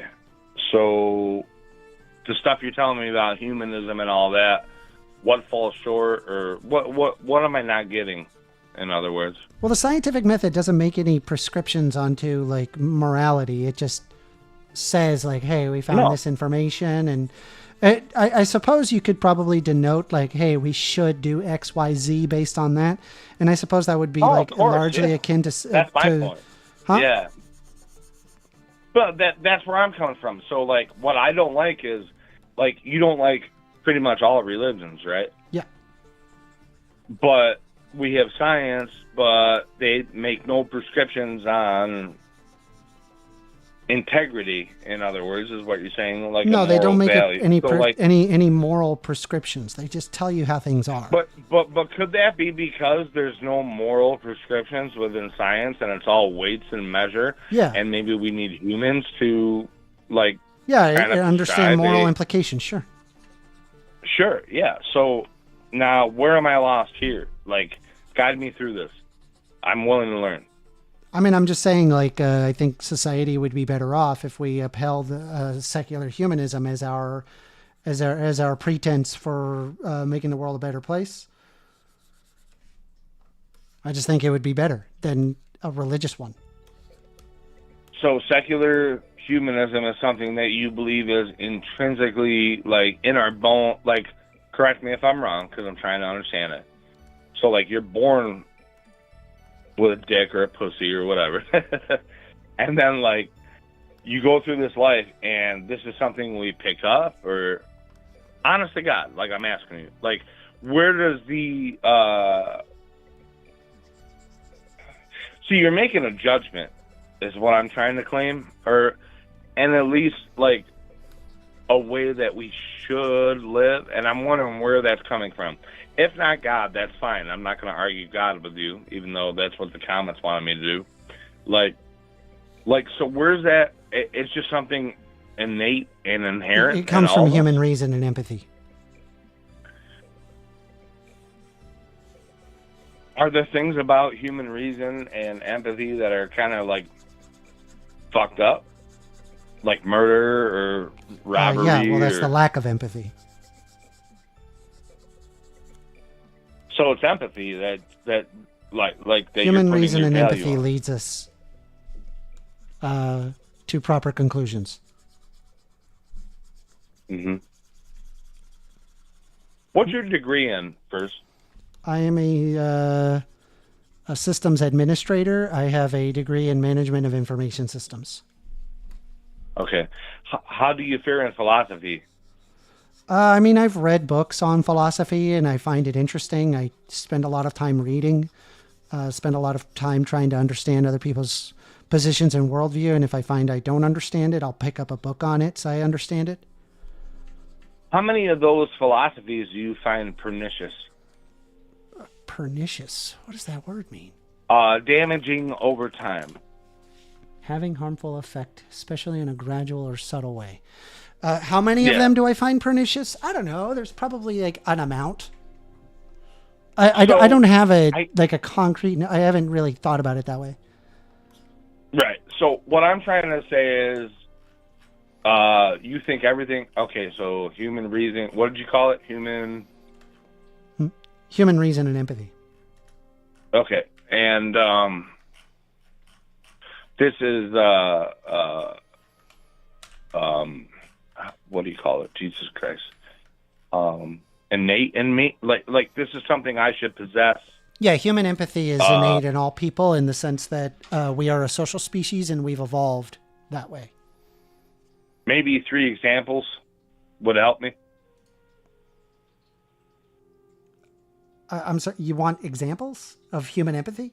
Well, I mean, I am new to this, and I'm willing to learn. But yes, I would like, because I'm absent of any example. Yes, like something that's just in my DNA, and that's how it should be. Like, what are they? Or what? Maybe one example. It's in our DNA that we're a social species. I mean, the fact that we have a brain as big as we do, we can speak with our mouth. Complex words and sentences to convey very complex ideas. Sure. What is that? Like, how does that follow? So guide me, if you will. I'm confused. So what does that lead to? Yeah. How does that follow? Or what does that mean for us? It just means that we survive by cooperating with one another. Right. That's typically how we have survived in the past. So that's the largest tenet. Yeah. I mean, you would say ultimately that's the largest thing, right, that you could grasp? I don't know what you mean by largest thing. Like, if you were to pinpoint one saving aspect of the human race, cooperation might be one, right? Yeah, that's an aspect of the human race. Sure it is, but okay.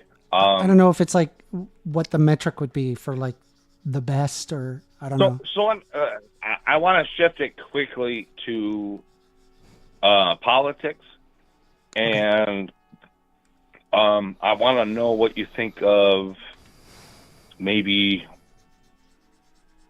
communism. Okay. What about it? Could you just tell me what you think? I don't think it's feasible. I think like the stateless, moneyless, classless society is not feasible. But with that being said, I think a lot of people don't really know what communism even is.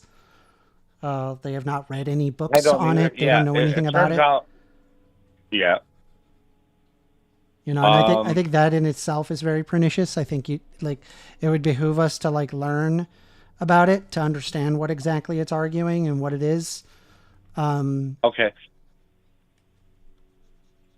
So maybe is it fair to say that maybe like a group of people who come up with rules within their own tribe, or like something we could like would be akin to integrity, like a moral compass, could come from places that are word of mouth, within the family, and then by extension by the tribe and by the country.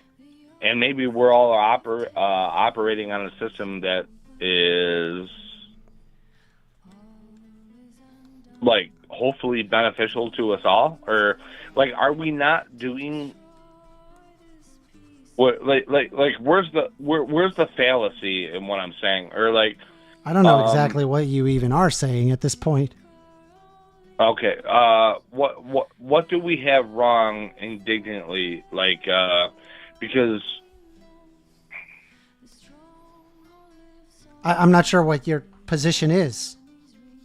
So I don't know what you would be getting wrong. My position is competitive nature rules the world. So it drives me towards a capitalistic idea. Mm-hmm. Even though, like, I'm going to be honest with you, I think it's a very America-centric viewpoint, by the way. But sure. I mean, that's where I'm at. So if it's not like communism, you already denoted socialism. To be honest with you, like, if you were to ask me where is socialism applicable, I would say the medical area in the United States. Like, it's not something that should be. Mm-hmm. There's certain things that should be competitive, and there's certain things that are not. How do you feel about that statement? I think like people misattribute socialism with social safety nets. Social safety nets doesn't mean in and of itself it's socialism. Socialism is supposed to be the workers' ownership of the means of production. And I don't think that like just because you have social safety nets that means that you argue the workers' ownership of the means of production. It just means there's social safety nets. Right. But I have heard plenty of Europeans tell me that it is that is a form of socialism. I mean, if what somebody calls socialism is social safety nets, fine, so be it. But yeah, I mean, in general, when I refer to socialism, I use the academic term of it, which is the workers' ownership of the means of production. Some would even say that it's a transitionary process that exists between capitalism and communism being the stateless, moneyless, classless society, and socialism is to rid the world of the ruling class, so that way the workers can own the means of production. That's effectively what I know about it. But like, yeah, I mean, I just think like if you have a social safety net, like that doesn't mean workers own the means of production. So what do you do about hierarchy and the monkey being on the tallest tree and mammals doing what they do? Like, how do you assimilate, like, in your worldview, aside from government, like, because everything that I see, like, and I could be misled, like,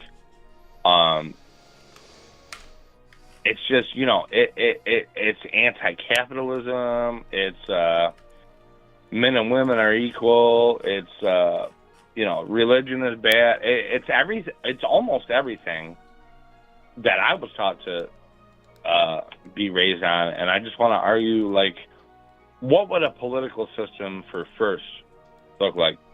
For my system, it would be it would likely be democratic. It would be a social democrat. Would be my system. So it would be everyone shares the same amount of basic liberties, but then we would appoint people to govern us. Yeah. Okay. Well, you know what? That's actually all my questions, bro. I was just trying to probe you, and Sure. thank you. Yeah, no problem. That's interesting. Phone numbers are open, so anybody can call. 202-998-5218. Do you disagree with me? Do you find the liberal wrong? I am very soy, a soy boy, if you will. So you have to address the fact that I am, in fact, a hardcore bona fide soy boy. So if you disagree with the soy boy, I'm right here. I'm willing to hear out your arguments. I think there was some... Dude, this dungeon's gonna be cool. Look how much I've done so far. It's looking good. Progress. Oh boy. All right. Well, let's just keep focusing. I try to focus on just one thing at a time instead of losing your mind on the whole thing. I think we got to do carpet here in this spot. Feels right to have carpet.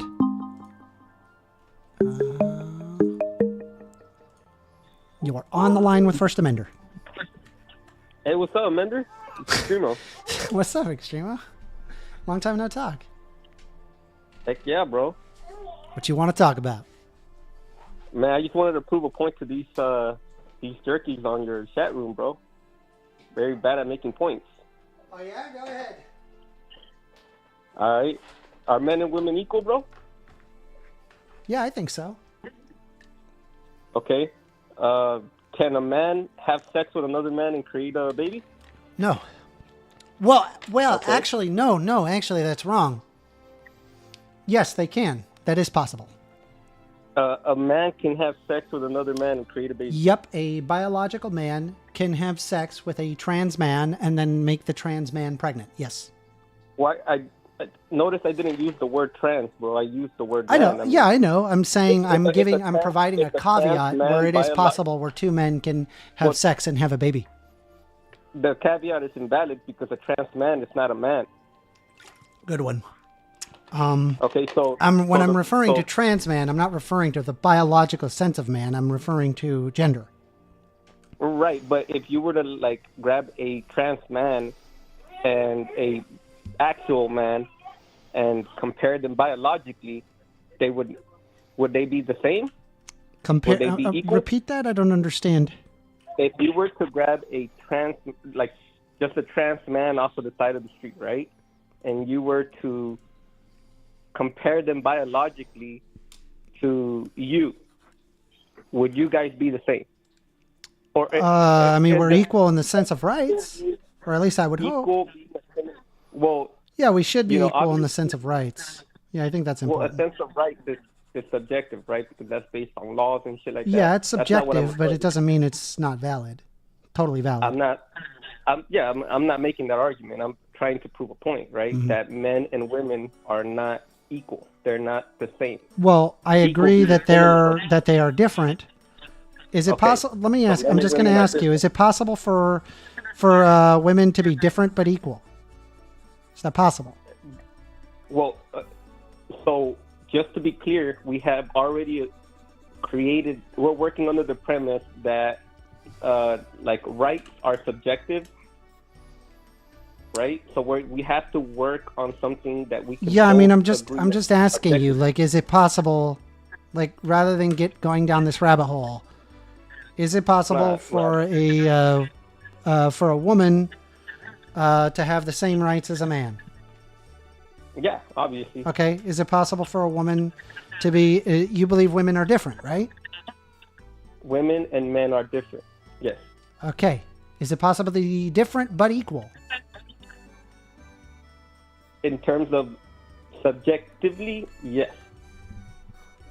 Okay, so then they could be equal. But we're trying to make an objective claim here. We're trying to create the framework for no, claim, it's a basis of rights. It's not objective. It will always be subjective, no matter what. I get it, bro, and I 100% agree with you that in the eyes of God, we're all the same, right? So at the end of the day, we're not. I didn't say anything regarding God, and I don't believe in God. I believe it through human reason we can have rights. Right. So we're using reason, logic, right? Yeah. Okay. Are men and women equal? Yes. Okay. So a man is the same as a woman. No, that you're conflating these definitions. I've explained to you. I've explained to you very simply, right? You can be different, but also equal, and you even seem to agree with that. And when it comes I understand that men and women are different, right? That doesn't me saying that men and women are equal is not me saying men and women are not different. No, see, here's the thing, right? You've already proved my point by admitting that women and men are not the same. Yes. Right. I don't think anybody would say that men and women are exactly the same. That's silly. Yeah, obviously, men and women are different. Okay, these other guys were trying to explain that or trying to have you say what you just said, but they weren't effective at doing that. I just did in a matter of a minute. You did it. I know, right? It's so silly. Like, they couldn't do that, bro. It literally took them fucking 30, 40 minutes to have you just say that. I mean, if we wanted to make the subjective argument whether men and women are shouldn't be treated equally, I could make that argument very easily too, but that's not the point. The point is that these assholes could have explained. They couldn't have you admit that, even though you would readily do it. I mean, you just did, right? All right. Well, now hold on, right? So, like, now that we created the premise that men and women are not the same, right? Now we have to work under that. We have to work under that premise when it comes to creating reason as to why men and women shouldn't be treated equally, right? What is it that makes a woman different than a man? What is it that makes a woman different from a man? Right, because you've already made that accepted the objective claim, which is that women and men are not the same. What is it that makes a woman different than a man? What makes a woman different from a man? I mean, that's a complicated question. There's a lot of factors. Not complicated at all, bro. I know there's a lot of them. There's a lot of factors. It's very difficult to name two. Let's say name two things that make a woman different from a man, bro. And I was sitting right next to are you referring to by sex or gender? I mean, gender is subjective, right? So let's use objective measurements. So you're saying by sex? Yes. Typically XX chromosomes, primary sex characteristics similar to that of the female, which would imply breasts, placement of fat, typically around the hips and chest. They have a vagina, typically. They have ovaries, uterus, labia, clitoris. They create large gametes. Okay, so those are the only differences between men and women that a man. Let me just try to summarize. I mean, there's brain differences. There's differences in the organs outside of the sex organs. What's your point? Okay, the point is that there are differences biologically between men and women, correct? In terms of sex. Correct. We cannot speak on gender because gender is. Yeah, I just want to make it clear that we're on sex. Right. I don't fuck with that gender shit. I mean, I agree that it exists. Yeah, you do. You accept people. Come on, Extremo. You're not a horrible person. No. Hold on. You know me, bro. You know me well. I believe it exists because it exists. Like, people believe in it. It's like people believe in fucking communism. Communism exists. Bro, right? it's not the same. Okay, so we're working under sex though, because sex is objective. You cannot argue it. Even if I'm a fucking Donald Trump and you're fucking Kamala Socialist Harris, we can both agree that on First sex, of all, that sex is a thing. Look at my shirt, okay? It says libtardo, okay? You're a retardo and I'm a Republican. Thus I'm a retardo. So Yeah. so we're on the same page there. You have to observe that I am libtarded, okay? Okay, so men and women are different.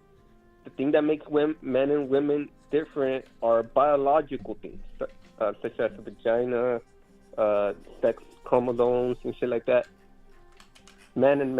Two men cannot procreate, create life. A man and a woman can't procreate, create, and create life. Unless if you're talking about by men and women gender, in which case they well, can. we're not, right? But we're not, right? So disregard that. I mean, if you're right? just regarding sex, then I suppose so. But if Right. you're assuming, It- if you're including gender, it would. All right. So men and women biologically are different. Can you imagine any consequence of allowing a society in which men and women are treated equally that would negatively impact the ability for a woman, a biological woman, to live a free and happy life? Can you imagine anything? I mean, I suppose maybe their work could be unsatisfying. It's possible.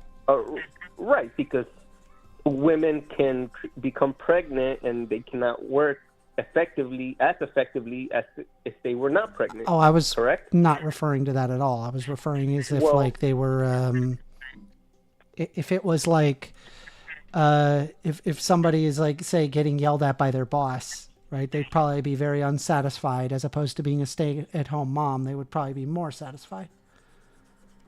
Well, yeah, I mean, I think that it would go without saying that if a man was to be allowed to stay home, they would be more satisfied than to not be allowed to stay home. So I think that is relevant. I'm talking about like a biological reason why a woman would not be able to work under the same circumstances. Pregnancy. Right. So pregnancy would be like a very clear and obvious one, right?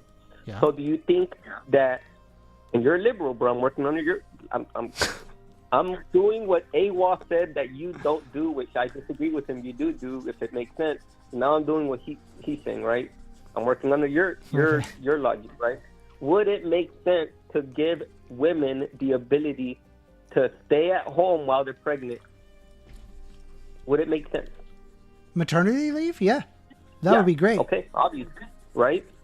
Why wouldn't it make sense to do that with men in the same way that we do that with women? Dude, yeah, based. Totally agree. Yeah, the father should be around for the child. Yeah, 100%. I think that there should be a certain set of worker rights that ensure both men and women parents have to that they should be with the child for the first year of their life minimum. Well, we're not working like that's like some fucking future, like robots have taken over the production, production. No, it's just a life where there's like unions that can argue paternity and maternity leave. Right, but the point that I'm making is that like men cannot get pregnant and women can. Thus, women should be afforded another level of rights to that of men because of the fact that they can't get pregnant. That's the case. That's the point that I'm making. Do you agree with that? Like, if anything, right, it makes sense to do that, right? I mean, like, I just think both men and women should have paternity leave.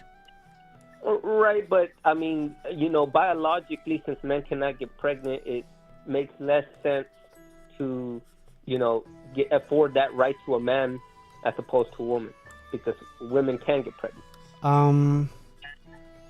Like let's say. No, I just think that the father being around is important, and so is the mother being around is important.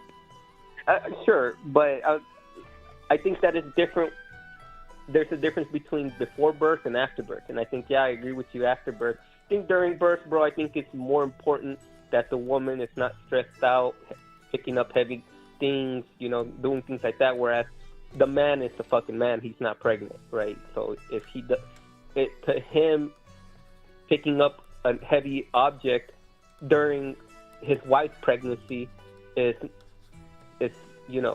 it's equivocal to them the wife not being pregnant. It doesn't make a difference. Whereas it would make a difference for the woman. Correct? What's your point? The point is that men and women are different. Thus, we should treat them legally differently because they are different biologically. No, I don't necessarily agree with that. If I wanted to apply this logic to another way that would force you to admit that is, should we treat children the same as men or as adults? They're both human, so obviously, they should both have rights, but should we treat them equally? Yes or no?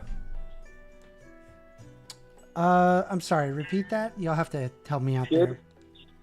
Should we treat adults and children equally under the law?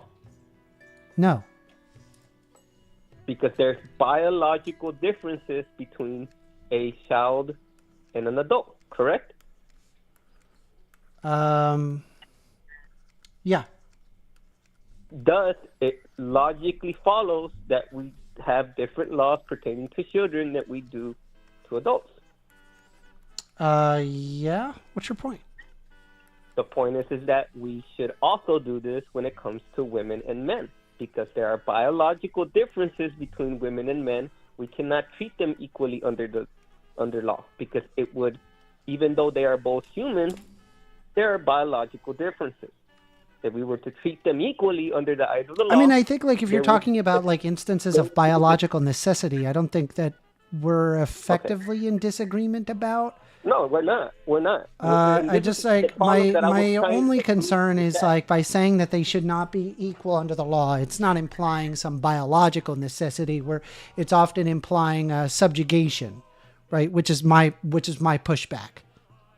Right, but these are Christians and Muslims, bro. Maybe some Jews. I don't know. The point is that these people are working under the false premises, right? That God says that they should be treated differently in certain ways. We're not now. I believe that God created us differently for us to be ruled under differently. That being said, it doesn't matter, because at the end of the day, we both come up to the same conclusion, which is that because there are differences biologically between men and women, we should be governed differently. And we both agreed on that just now. You cannot say it's not true, because we just did it. And I'm not a religious person, but I believe in God. You are not. You are a secular person. You do not believe in God. Yet we've come to the same conclusion. Yeah, I don't understand your point. No, that was my point. These jerkies could not make that point. I literally, if you go up to the chat, I'm like, dude, you guys just suck ass at making points. If you guys were to frame your point better, you guys would both agree. And instead of insulting this guy, you guys would be like, well, he's right and I'm right. We're both saying the same thing. Instead, they're calling you a soy boy, which... much as let's be honest, though. I am a soy boy. Yeah. I was going to say, and I don't disagree with that. It doesn't make you wrong. At the end of the day, you're a logical person. That's the best part, is that I'm not wrong. That's the part that really bothers them. I'm not wrong. They know I'm right about this. It just makes them upset knowing that I am right. I think what makes them upset is that got to give you credit, Amanda. You taught me about really understanding my epistemology, so it's made me better at understanding my position. That being said, there's a reason why we're friends, bro. It's because we agree. Yeah. And the reason we agree is because I honestly, dude, I didn't like the way that they were talking to you in modern day debate. They really do not like you there, man. I've tried to get them to realize, hey, at least me and Extremo disagree on virtually everything, but at least he's like a genuine person. Like that's what I enjoy about you. And man, they just were not having it. Like they just bro, basically would like Discord, purity bro. test it. Yeah, but the problem is that like I had nothing to prove to these guys, bro. They're like people on the internet. Like I've known you for years, so I've known you a lot more than they have. So they don't know me. At the end of the day, bro, the problem here is that I think that a lot of people think that because you guys aren't saying the exact same thing, that you guys are disagreeing, and that creates a lot of friction. But at the end of the day, bro, like reason is reason, right? Like you would never say that we should have the same laws when it comes to men that we do for women. There are biological reasons why we have different laws. I don't think we disagreed that there are probably biological imperatives that would imply necessity of different laws, but that's not making an argument in favor of. That's not making an argument to treat women differently. No, but we should treat women differently, bro. There are strong enough biological reasons in that we should treat women differently in what way? Like worse?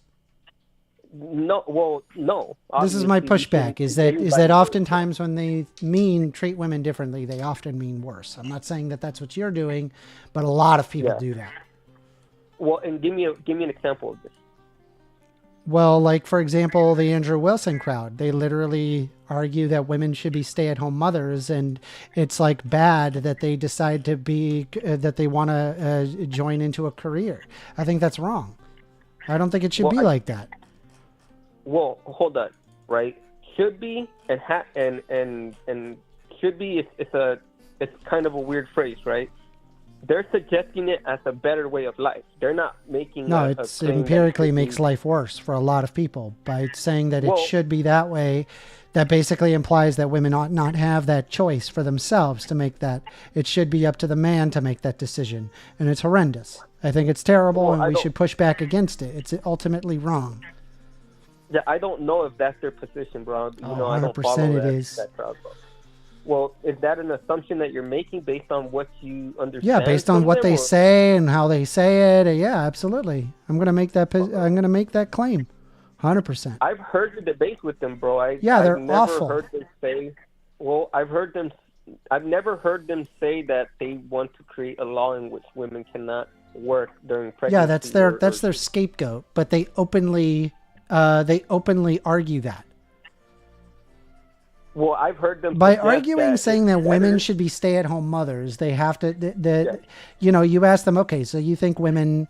This is kind of like the classic Jordan Peterson argument, right? Like one thing that they'll say is like, okay, well, let me give you an example. This is like where you imply all of the things that lead to that thing, but you don't actually like lead to a prescriptive measure. It's like super disingenuous to say that. Do you know what I'm saying? It can be if you're trying to take everything. If you've created this viewpoint that everything that they say is literal and needs to be reinforced legally, but if you just take it at face value for what they're saying, it sounds to me more like they're making a suggestion based on like their personal beliefs.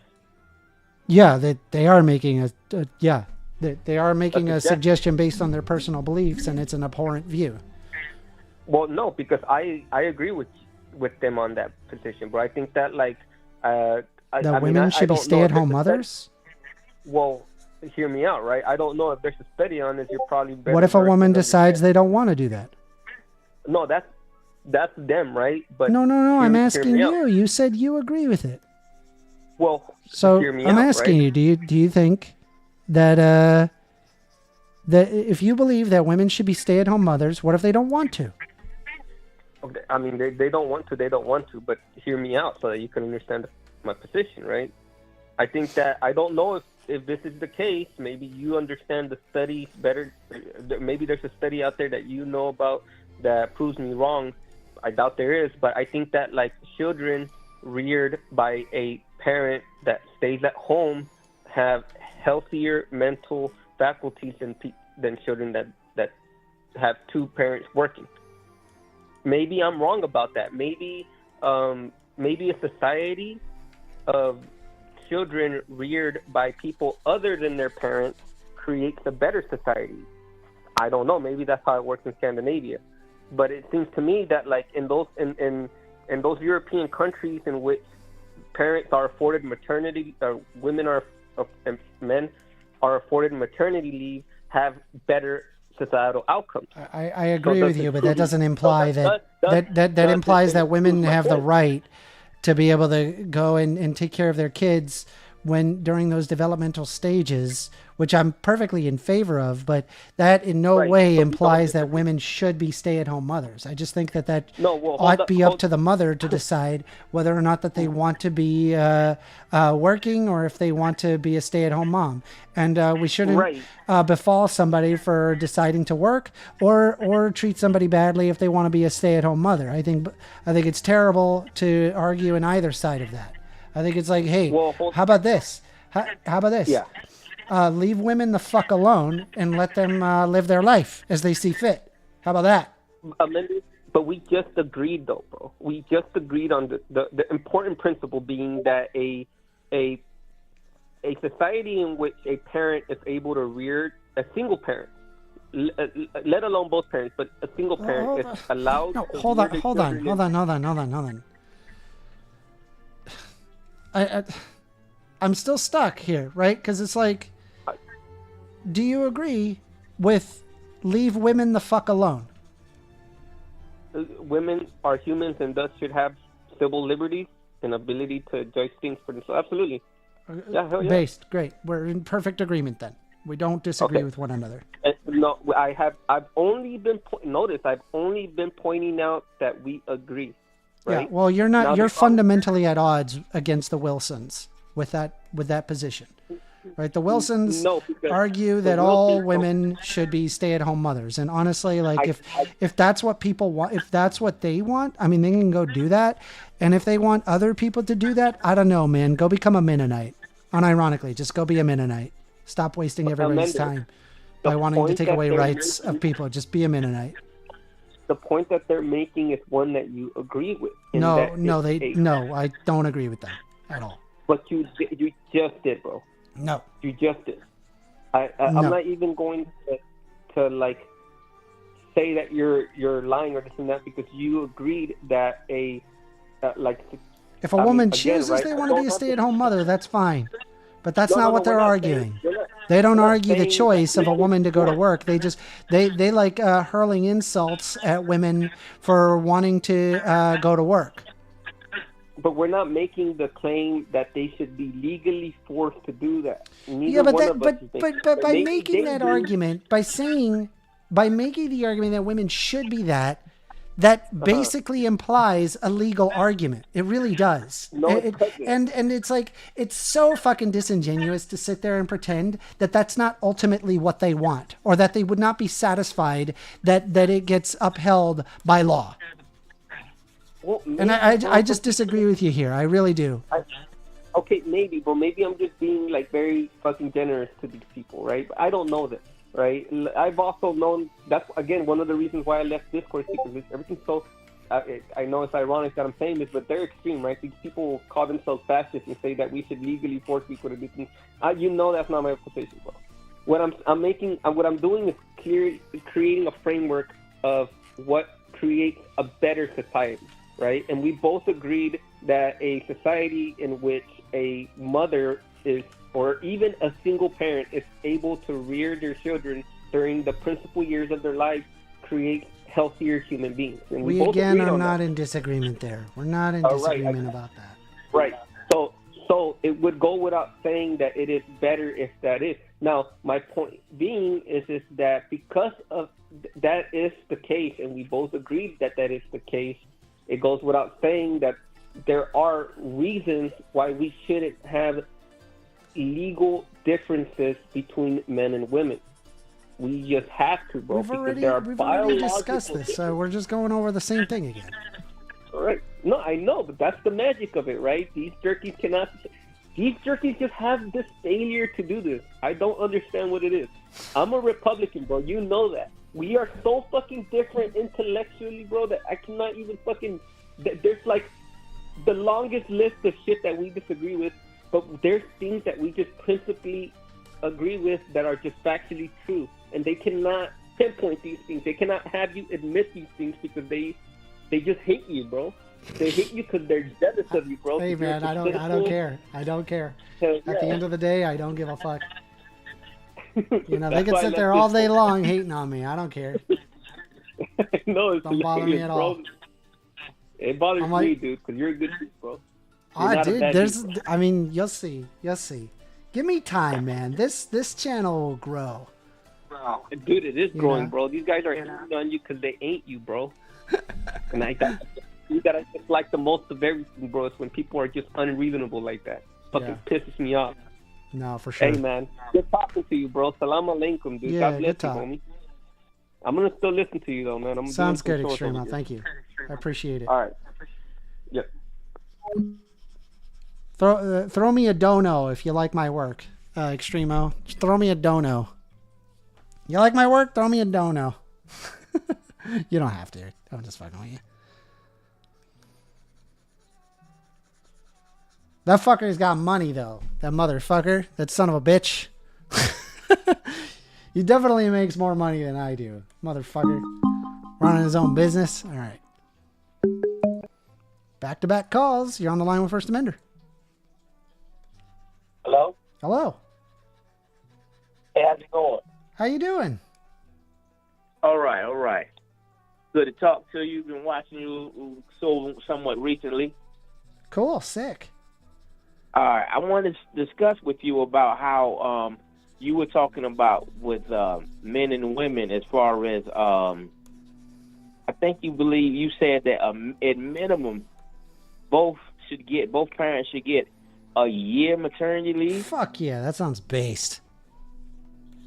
On what principle? I mean, I understand that. I just think it's better for humanity to do it. But at the same token, you said that also that when women are pregnant, men should be out too when women are out? Sure. How do you justify companies taking on a cost like that? Yeah, companies should pay for basic worker rights. Yeah, I think so. But should they should pay for men when they aren't working, when there's nothing. When they're having a kid, yeah, sure. No. I'm not talking about maternity leave. I'm talking about when the woman is pregnant. Men should be out for that because she's pregnant. Men should be out. Well, no. The man is not having any. Wait, what you say? I'm saying I'm talking about paternity leave in the sense that the child is born, they need to be taken care of. You know, and I think it's a big move, and there needs to be some level of, if that the father should be present. I think it would result in a better society. I agree. I worked for the state, and it was like usual time with 2 weeks. I took a month. But a year is completely unreasonable. Would you not agree with that? I know it is. A year? Well, what is it in the Netherlands? Let's look that up. I don't know. I'm sure you brought them up. I'm sure that you know that it's lengthy. But we're not in the Netherlands. We live here. So you don't think it's unreasonable for a company to put forth that type of money for a year for somebody who's not bringing anything to that company for a year? To bond with their child. Okay. All right. So there's different levels. There is a total of 16 weeks, up to 6 weeks before the due date. So that's pregnancy leave. And then there's 10 weeks after birth, which is maternity leave. And it's what they receive 100% of their salary, which is set by the Dutch government as a requirement for hiring people. And this is paid through the UWV, which is the Dutch Employee Insurance Agency, which involves the employer. There is the paternity and partner leave. There is a 1 week of paid leave, and it must be taken within 4 weeks after the child is born. It is 100% paid by the employer. And then there's an additional 5 weeks that are allowed, and it can be taken within the first 6 months after the birth. And at that point, it's paid at 70% of the salary. Okay, so all that together does not equal... No, it's not a year. I'll grant you You'll that. never get that. So okay. So I mean, but you still think we should get a year. You want to go from 2 weeks a month, 2 months now. I mean, I'm a year. not super sold, I guess, on a year. Oh, I just threw that number out there, so I'll grant you that, right? I'll concede in the sense that it's a number I threw out and it seemed reasonable, but you might have some a point, I guess. Okay, good. Now, also, when you were saying that we know factually that there are, I used to call myself a feminist, but I seem like I've noticed that it seems like the feminist agenda has gotten, Oh, I'm a fourth wave Whoa. feminist. I go all the way. I know, but all I'm the like, way. whoa, I can't get behind those. Oh, types I of do. things. I do. I go Do you all get the way. behind there. every idea they have because of Love it. Love it. Love feminism. Love it. Right, Big time. But just because Including a for woman trans thinks- women. Yep. The whole thing. Well, we can't make that. You don't make any distinction between trans women and women. Sure you I make can. no distinction between trans women and women. Sure I can. You do? Okay, Yeah. well then good, and we can move on from that then. But you brought trans women up. That's why I asked. Why? Because that's the fourth wave feminism. Oh, okay. All right. That's But like you- I mean, people call that acknowledge like the there are extreme ideology or whatever, and it's like Right. I just No look doubt. at this as like, okay, hold on, these are people, and they are due the same rights as everybody else. Women and men should be equal, so should trans women. Same thing.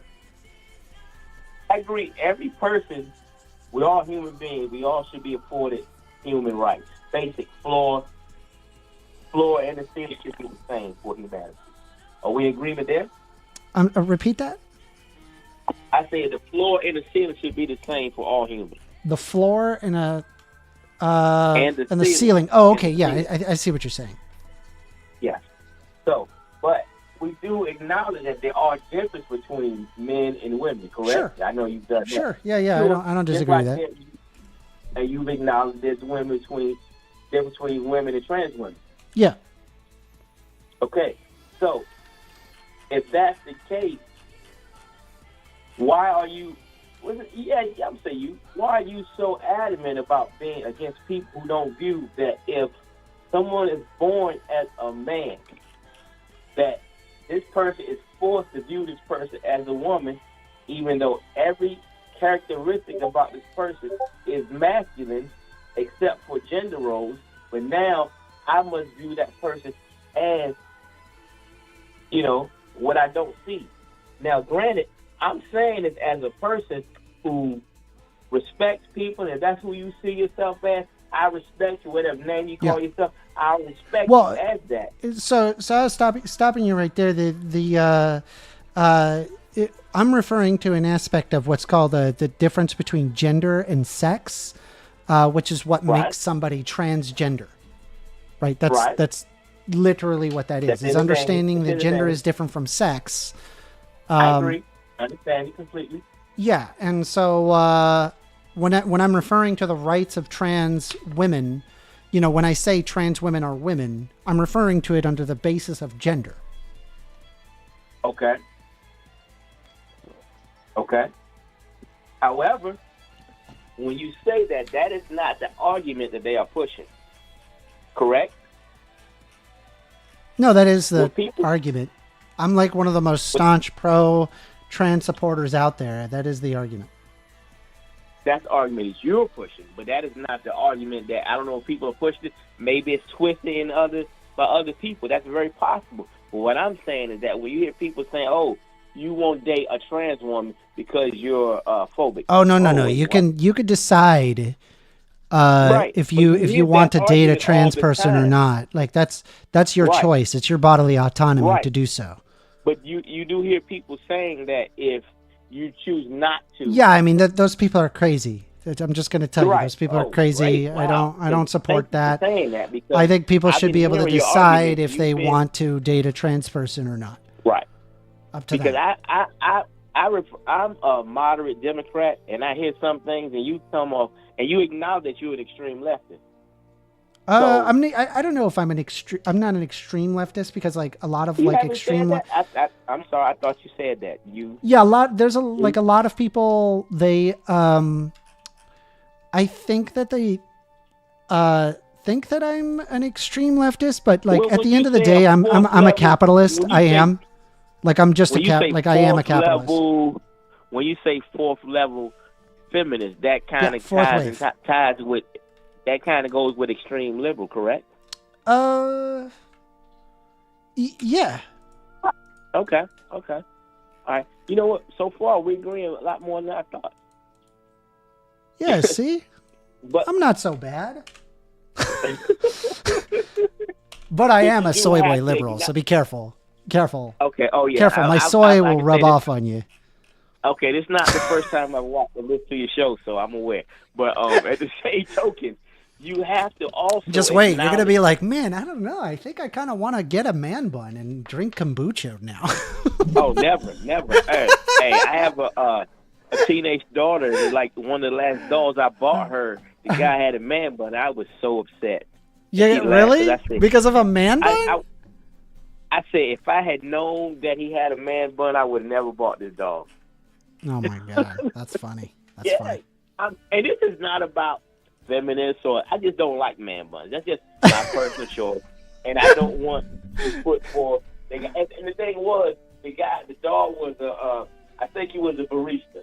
So Yeah. they went stereo. Oh, yeah. He's like full. They Yeah. went stereo. That's funny. Yeah. Barista Ken or something. That's good. But it was a Ken, and like you had him in the thing, I was like, and she laughed because she know I'm not a man bun fan. But no, I heard you earlier. You were talking about how religion and how you feel that. I mean, in a sense, maybe I'm paraphrasing a little bit for you. If you're a religious person, that you are without logic and you aren't that bright. No, I don't think so. I think it's possible to be religious and still have logic. Stop you there. You said it's possible. That means it's not likely. I caught that when you say is it not possible, like so okay, I think that if you're like very religious, okay, well, what I said specific, because here's the thing, man, I've met, there are religious people that are, someone is telling me to turn the music down. Is it too loud? Hold on. Am I too loud? No, I think my music is too loud. I have this thing. If it turns it off. Hold on. Let me see if I Do can. you have ADHD? No, I do. Hold on. I figured you playing the game, and while debating, I kind of thought that's what was going on. Is it really that loud? I mean, is it me? Like, so I have First you on S is speaker, telling me so to turn maybe down the music. Apparently it's too loud. Okay. I don't know how to turn it down anymore. Because here's the thing, right? The call is coming through Chrome, and so if I turn down Chrome, it's going to turn down the call. And I already have the volume of the music down very low. Let me figure something out. Hold on. There's got to be a way. No, I think we're just gonna have to do. I don't think it's that loud. Sorry. Okay. Okay, I was discussing religion and faith. Yeah. So I had my last video was me talking about. I was very concerned with the way that. Is that the angel video you go to? Yes, I was. seen it. I was saying that like an angel, right? Like thinking angels are real, while at the same time saying that global warming is not real, or like you don't believe that it was caused by humans. That puts a great deal of emphasis in that your epistemology is stunted. Like your ability to determine what is fact from fiction is bad. When we see every day of the effects of time control, I get that completely. However, the thing is about, if you're talking about angel, that's about in the afterlife. Somebody believes that there'll be angels, as opposed to, like, I think the caller was saying, there's variance in saying that there's angels that I'm sitting here talking to, or I got a guardian angel looking out for me, or in the afterlife I'll have angels. Well, I was There's willing to acknowledge that perhaps there is like a person out there that doesn't literally believe in angels, but believes that angels exist in the afterlife, and that also believes that climate change is real. That would not alarm. I wouldn't have an issue with their epistemology in that point. But I think that specifically if you believe angels are real, even if you're talking about from a just in heaven worldview, and you put doubt into climate change, your epistemology is crap. You have terrible epistemology. You know what? Change it. Here's the thing. Here's what it is. People are so dug in. They're so dig into their political ideology that science is bad is part of their makeup. For whatever reason, they're dug in that, the scientists are, excuse me. I've had this conversation with people repeatedly that science is bad, or these people that are paid to come out with whatever things they want to go. I said, okay. But you use the fact that thousands of years ago there was climate change. I said, so thousands of years, whatever they did hundreds of years ago and 60 years ago, you're willing to go by what they found, their findings then, as opposed to now? How much sense does that make? What are you talking about? What I'm saying is that people who are anti-climate change, they'll say that scientists or firms are paid to give whatever results that the person who's paying them wants. Mm-hmm. And I said, okay, so you're willing to go with the results of science hundreds of years ago, 60 years ago, but not now? Because we're looking at, for example, we can look at ice cores as an example to look at carbon dioxide concentrations. There have been instances where carbon dioxide has been higher. The part that a lot of climate change deniers do not like to recognize is the fact that came from a that effectively came from a epochs of time where there were mass extinction events. That's the part that they don't like. Like, they'll sit there and bring up like the Chicxulub crater impact. People keep telling me that the music is too loud. How about that? It's still loud? I was doing something in the background. I'm looking at the desktop audio. It is like, I don't see that it's loud, but here, let me try this. Okay, I'm going to open it up in Edge, and then I'm going to change the output volume in Microsoft Edge. Okay, that's loud. Sorry. That's loud. Hold on, I'll get that down to the lowest, and then I can go into Edge and change the volume mixer. That's going to be what I'm going to do. Well, maybe, like I said, that might have been on my end. I don't know. No, it's my end. It's not you. Okay, so that should be good. I think, hopefully. You good? Yeah, I think we're good. We're good. Okay, good. I apologize. Okay. So, no, but that's okay. But no, what I was saying was that because it doesn't sound loud to me at all. Sounds the same. I'm just having a phone call with you. Yeah.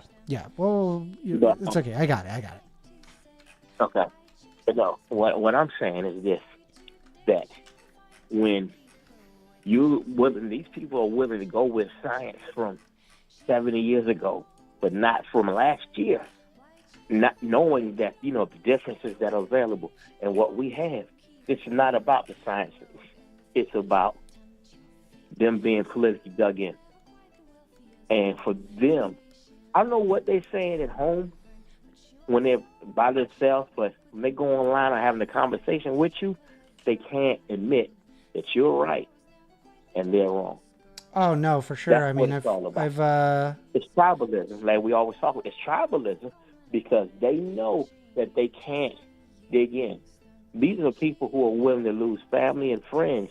They're willing to lose these relationships behind where they're dug in. So they're not going to just say, hey, you were right. It's going to take a whole lot. And I respect and admire people who, after seeing who Trump was, can say, hey, you were right. I was wrong. I agree with you wholeheartedly. I think it's important to acknowledge when you're wrong. I mean, you even heard me do that in this conversation, believe it or not. Like, I'll dig my heels in if I know I'm correct about something. But I mean, if somebody is right, I'll just give them it. Mm-hmm. Right, but see, like, and especially in this climate, in the world we live in now, to sit there and say, hey, man, you were right. I was wrong. I mean, you were right. I was wrong. I can't believe it. Yeah, it's huge. That's huge. However, you were also talking about, when somebody was talking about Hitler, you have to say, maybe think about that. You have to acknowledge that somebody who can get people to get behind some of the most immoral acts in history, he has to have charisma. Do you not? Charisma? Yeah, I mean, I believe that Trump has a great deal of charisma, but as to whether or not that he's correct, I don't agree with that. I think he's wrong. Right. I'm talking about Hitler. Yes, Hitler has had charisma. Yes. Okay, you're saying that, but before you were saying like, you didn't want to acknowledge that this person had charisma. Why? I think it's if somebody is going out of their way, saying, "Oh, Hitler had so much charisma," like it does bring into question, like, okay, why are they saying that?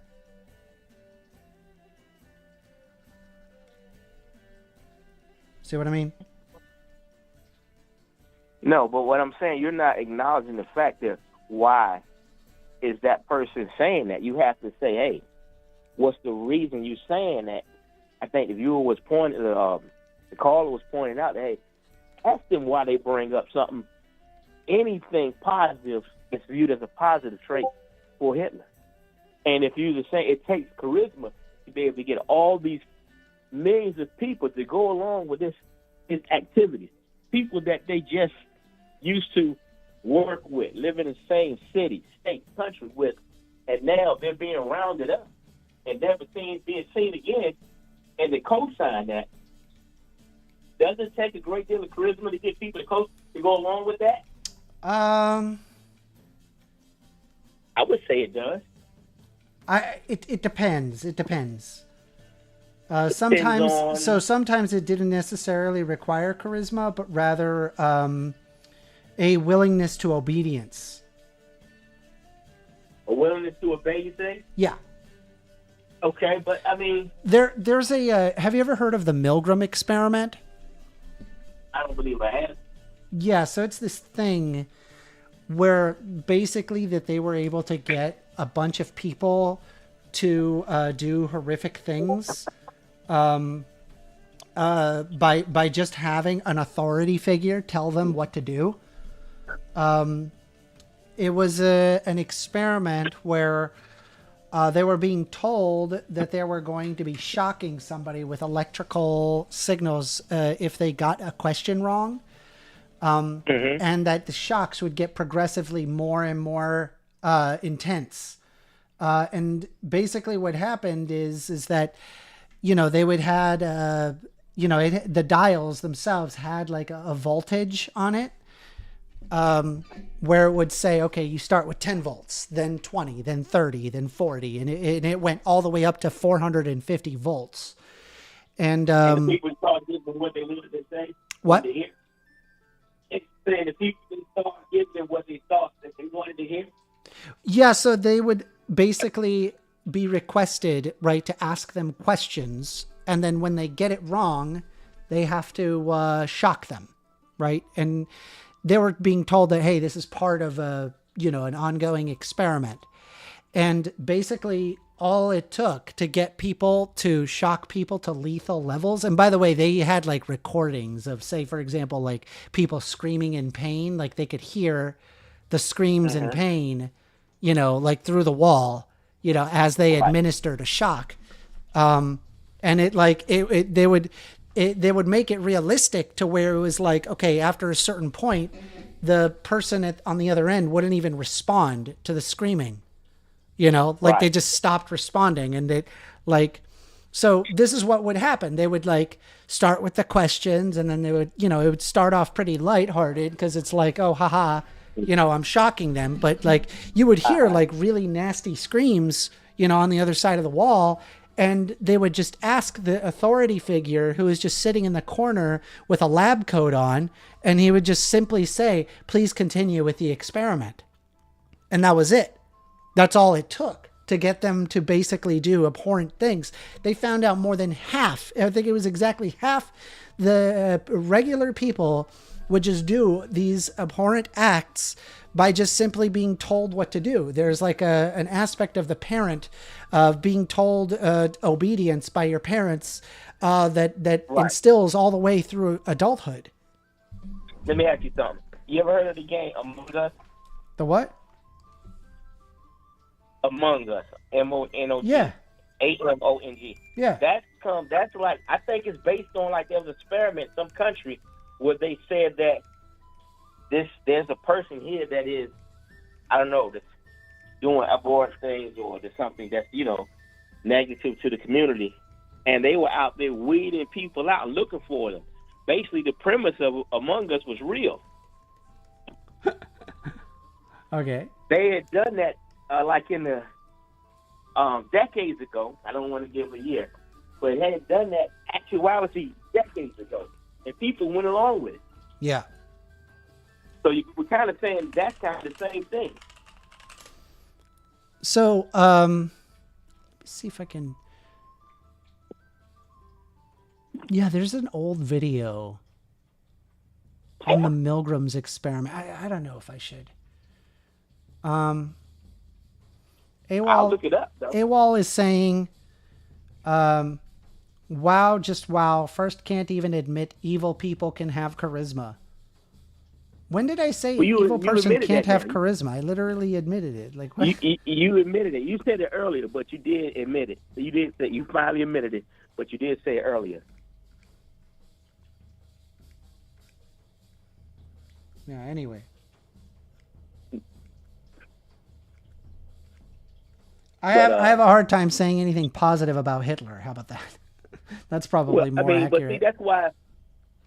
I think that's why. And for good reason, I feel like I'm not wrong. Right. And not wanting to say anything positive about Hitler. I'm sorry. I get that, but if somebody restricts it to this topic on something like that, you have to take that topic for what it is. Agreed? Yeah, I suppose so. Okay, so that makes sense. I get that always, Hill, and you come off as that guy that this guy, he's an idiot, or he's trash, or he's abominable.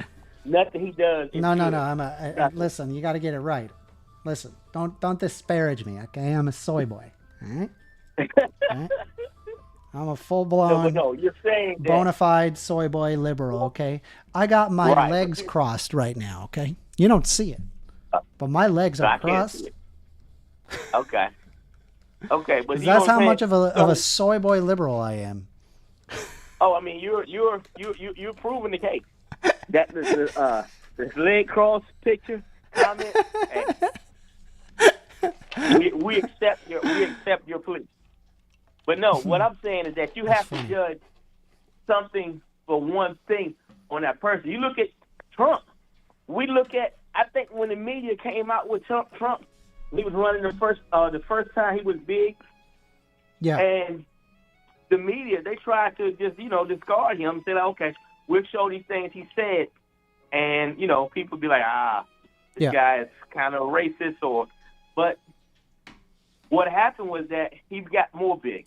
He became more popular. Bigger. Yeah. When he said things like, they're this, they're that. And, I guess some of them are good people too. When he made that statement. Oh, dude. He got bigger. But that's awful, dude. And you know what else happened? Awful. You know what else happened? That the people, they got more ratings behind Trump too. You can't say that, man. networks got more ratings from Trump talking about Trump. So they were trying to dispatch him, no question. But they still got ratings out of talking about him and how deplorable a person he's coming off as. I mean, as of now, like, regarding like what's going on, do you find him to be like a justifiable figure at all, or? I mean, honestly, as an honorably discharged veteran, if I was 17, 18 years old now, I would never join the military. Yeah. Because what I've seen is that Trump had shown me who America was, who they wanted to be. They couldn't be that before Trump, but now they are. Did you hear, like, if, have you ever heard that, and this is what I would do. Let's say if I got drafted, I mean, I'm 35, I'm not getting drafted, let's be honest. There's no draft. But imagine if I got But drafted, no draft, I just want to let but you there's know, no draft, though. right? No, I'm saying if there was, You know if there there's was, no draft, though, right? if there was, Okay. if there was a draft, man, I got news for you, man. I'm wearing makeup. I'm putting on that fucking wig. Sorry, You know can't what? join the You know military. what? I'm trans. And they couldn't have it both There's ways. no way to They can't have it both ways. can't have me. Sorry, They sorry, can't I'm have it both trans. ways Too bad. because Oh darn. They can't have it both ways because they're saying that they're not allowing them in. So, okay, you have to go back and then say all the negative aspects of what you're saying. And I don't really hear any logistical reasons as far as why they wouldn't, which I could really give you reasons why I don't think it would work. But they haven't done that. Why? What wouldn't work? But now, well, because in the military, you're in very close quarters. You might be in just you and that person's space. Just yeah, I mean, you like, and, here's the thing. Like, me personally, I just think, like, hey, if you can do the job, if you meet the physical requirements, then fucking welcome. You're here to fight for your country. You're fucking based. You're based as fuck. However, Trans, not trans, doesn't matter. However, you're thinking about that aspect, and I agree with you. But it's not just a job. I'm saying if they can match the physical requirements, go for it. Who cares? Just playing, I referenced that old commercial. But no, what I'm saying is this. You're in basically the size of a hotel room, you and another guy. Now, regularly, men will bring women through there. Of course, that's what people do. Mostly young people. I would not say, I just not be comfortable at all with men having sex with other men in my room. Okay. But this is how we're equal. That means I couldn't have women in there. Okay. Or dressing in front of each other. Just the proximity and the quarters. And not only that, that's just for the men aspect. Now, what about the women? You want your daughters to be in a room with somebody who is, in all essence, other than how they feel, to be saying, I'm a woman. That's the only requirement. I feel as though I'm a woman. I am. I say I'm a woman, therefore I am. That's the only reason. But they're in there getting dressed. Well, I mean, I think like psychological evaluations are due in due order. Wait, so are you trying to say that you think that trans people might have a psychological disorder? No, I'm saying that you need to determine. Okay. Hey, listen, I have to go. I've enjoyed the conversation. I'll call you again another time. Yeah, appreciate it. You have a great day. You do the same. That was interesting. Yeah, we are taking more calls, but I am hungry, so I'm going to just quickly grab some food downstairs, and I will return. So if you do call, I'm just not going to be there. Just give me a sec, but I will return shortly. I'm just going to heat up some food, and then we'll be on our way. I'm just going to put the BRB here and just Enjoy the dancing Thanos and the music. I'll be right back. We are taking more calls after this, so just FYI, I'll be right back. I'm just grabbing some food.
Okay.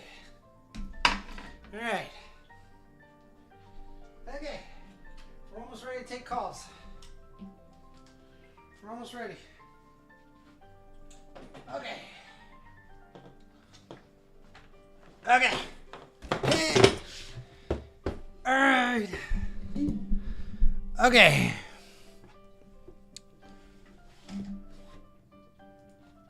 I'm back. So, why did that take so long? I made myself a sandwich and a quesadilla. Oh, sandwich is good. Okay. We're taking calls. 202-998-5218. I'll try not to chew in the mic.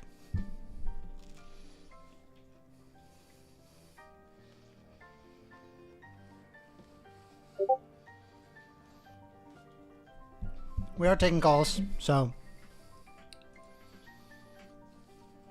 let's see.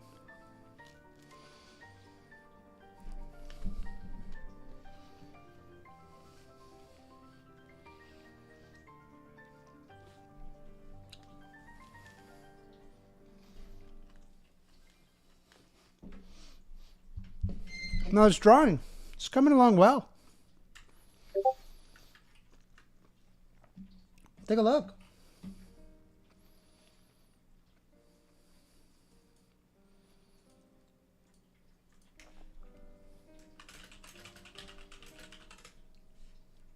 AWOL says, what did I miss? You didn't miss anything.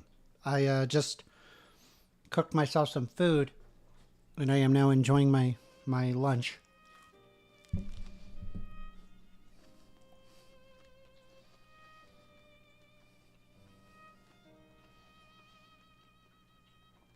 This is good.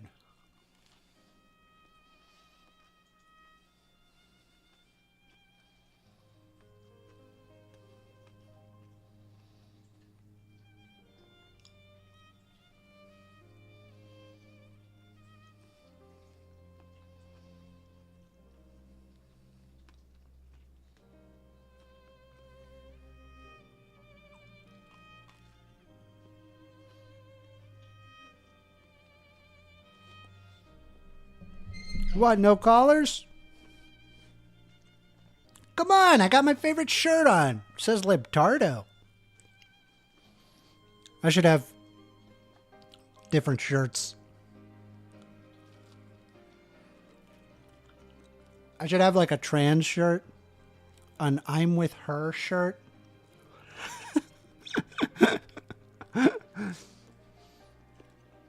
A Kamala Harris shirt. That'd be really funny.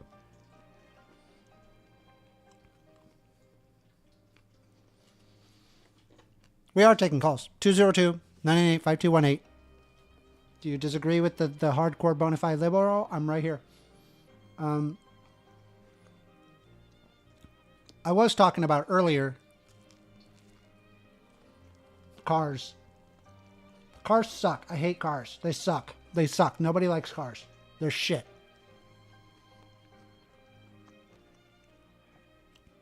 I wish we had a people-centric... Getting a call. Here we go. You're on the line with First Amender. Hello? Hello. Hello? Hello. Are you a liberal? Sure are. What the fuck? You want to argue What with the a fuck is wrong soy with liberal? you? I'm right here. What the fuck is wrong with you? What do you mean? What the fuck? Why are you a liberal? Because I abide by human decency and human rights. Human and I think that the decency. best, Like, I think the human best rights society is. am I right? Wow. Hey. Being a liberal? That's for fucking retards. That's for retards. But you don't sound like a retard at all, right? No. I'm actually very intelligent. My IQ is in the billions. Oh. Yeah. Sounds exciting. You can't even comprehend that number. You can't comprehend that number. You can't do it. You can't. Legit can't do it. Legit can't comprehend that number. Yeah. You sound like you're at a loss for words. It's because of my superior intellect, huh? Very, very much so. I know. You don't have to tell me. It's all right. I know. Liberals get a little scared when someone, intellectually superior steps up. So it's understandable that you're, closing up right now. Yeah. Is that all you have to say? Are you a Republican or a Democrat? I'm not a liberal. All right. Let me ask you some You questions. can't even comprehend what I am. I'm on a different level. Yeah, go on.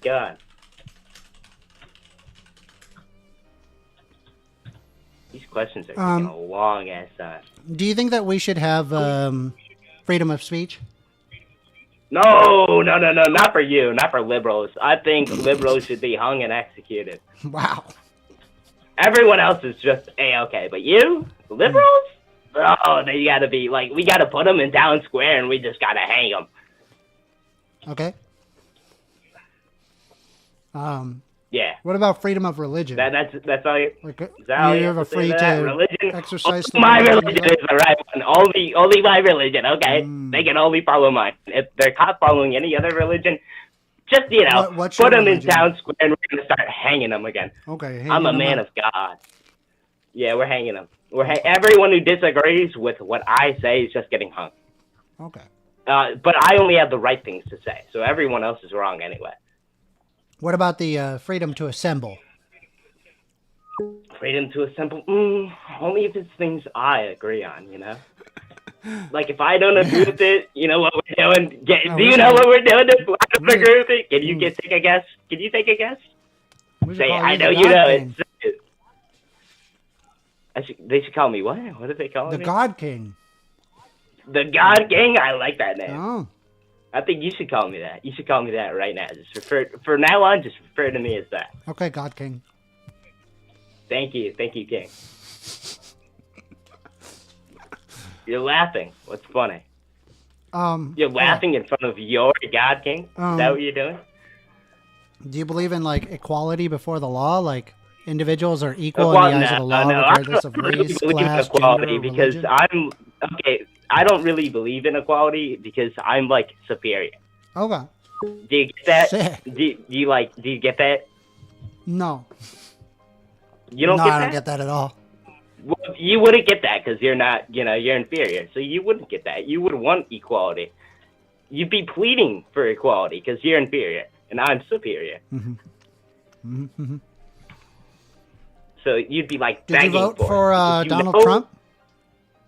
Oh, yeah. Yeah, I did. Make sure in time prior to the... And guess what? In time prior to the election. Hold on, shush.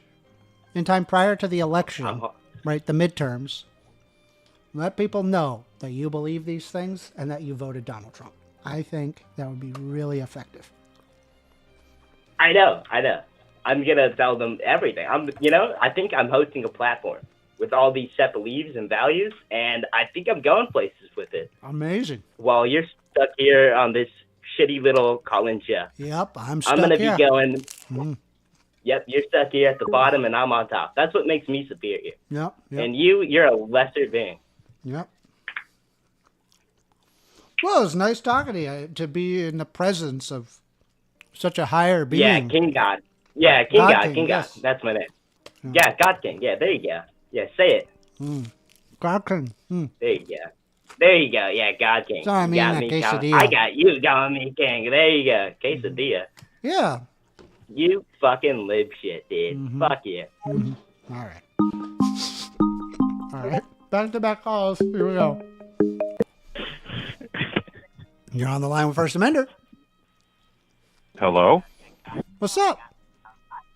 Hey. Am I on the show? You are. All right. Did you have any topic in mind? I just was finishing listening up to the last guy. What'd you think of him? Well, I thought he was interesting. Not He the sounded type of person 15. you typically...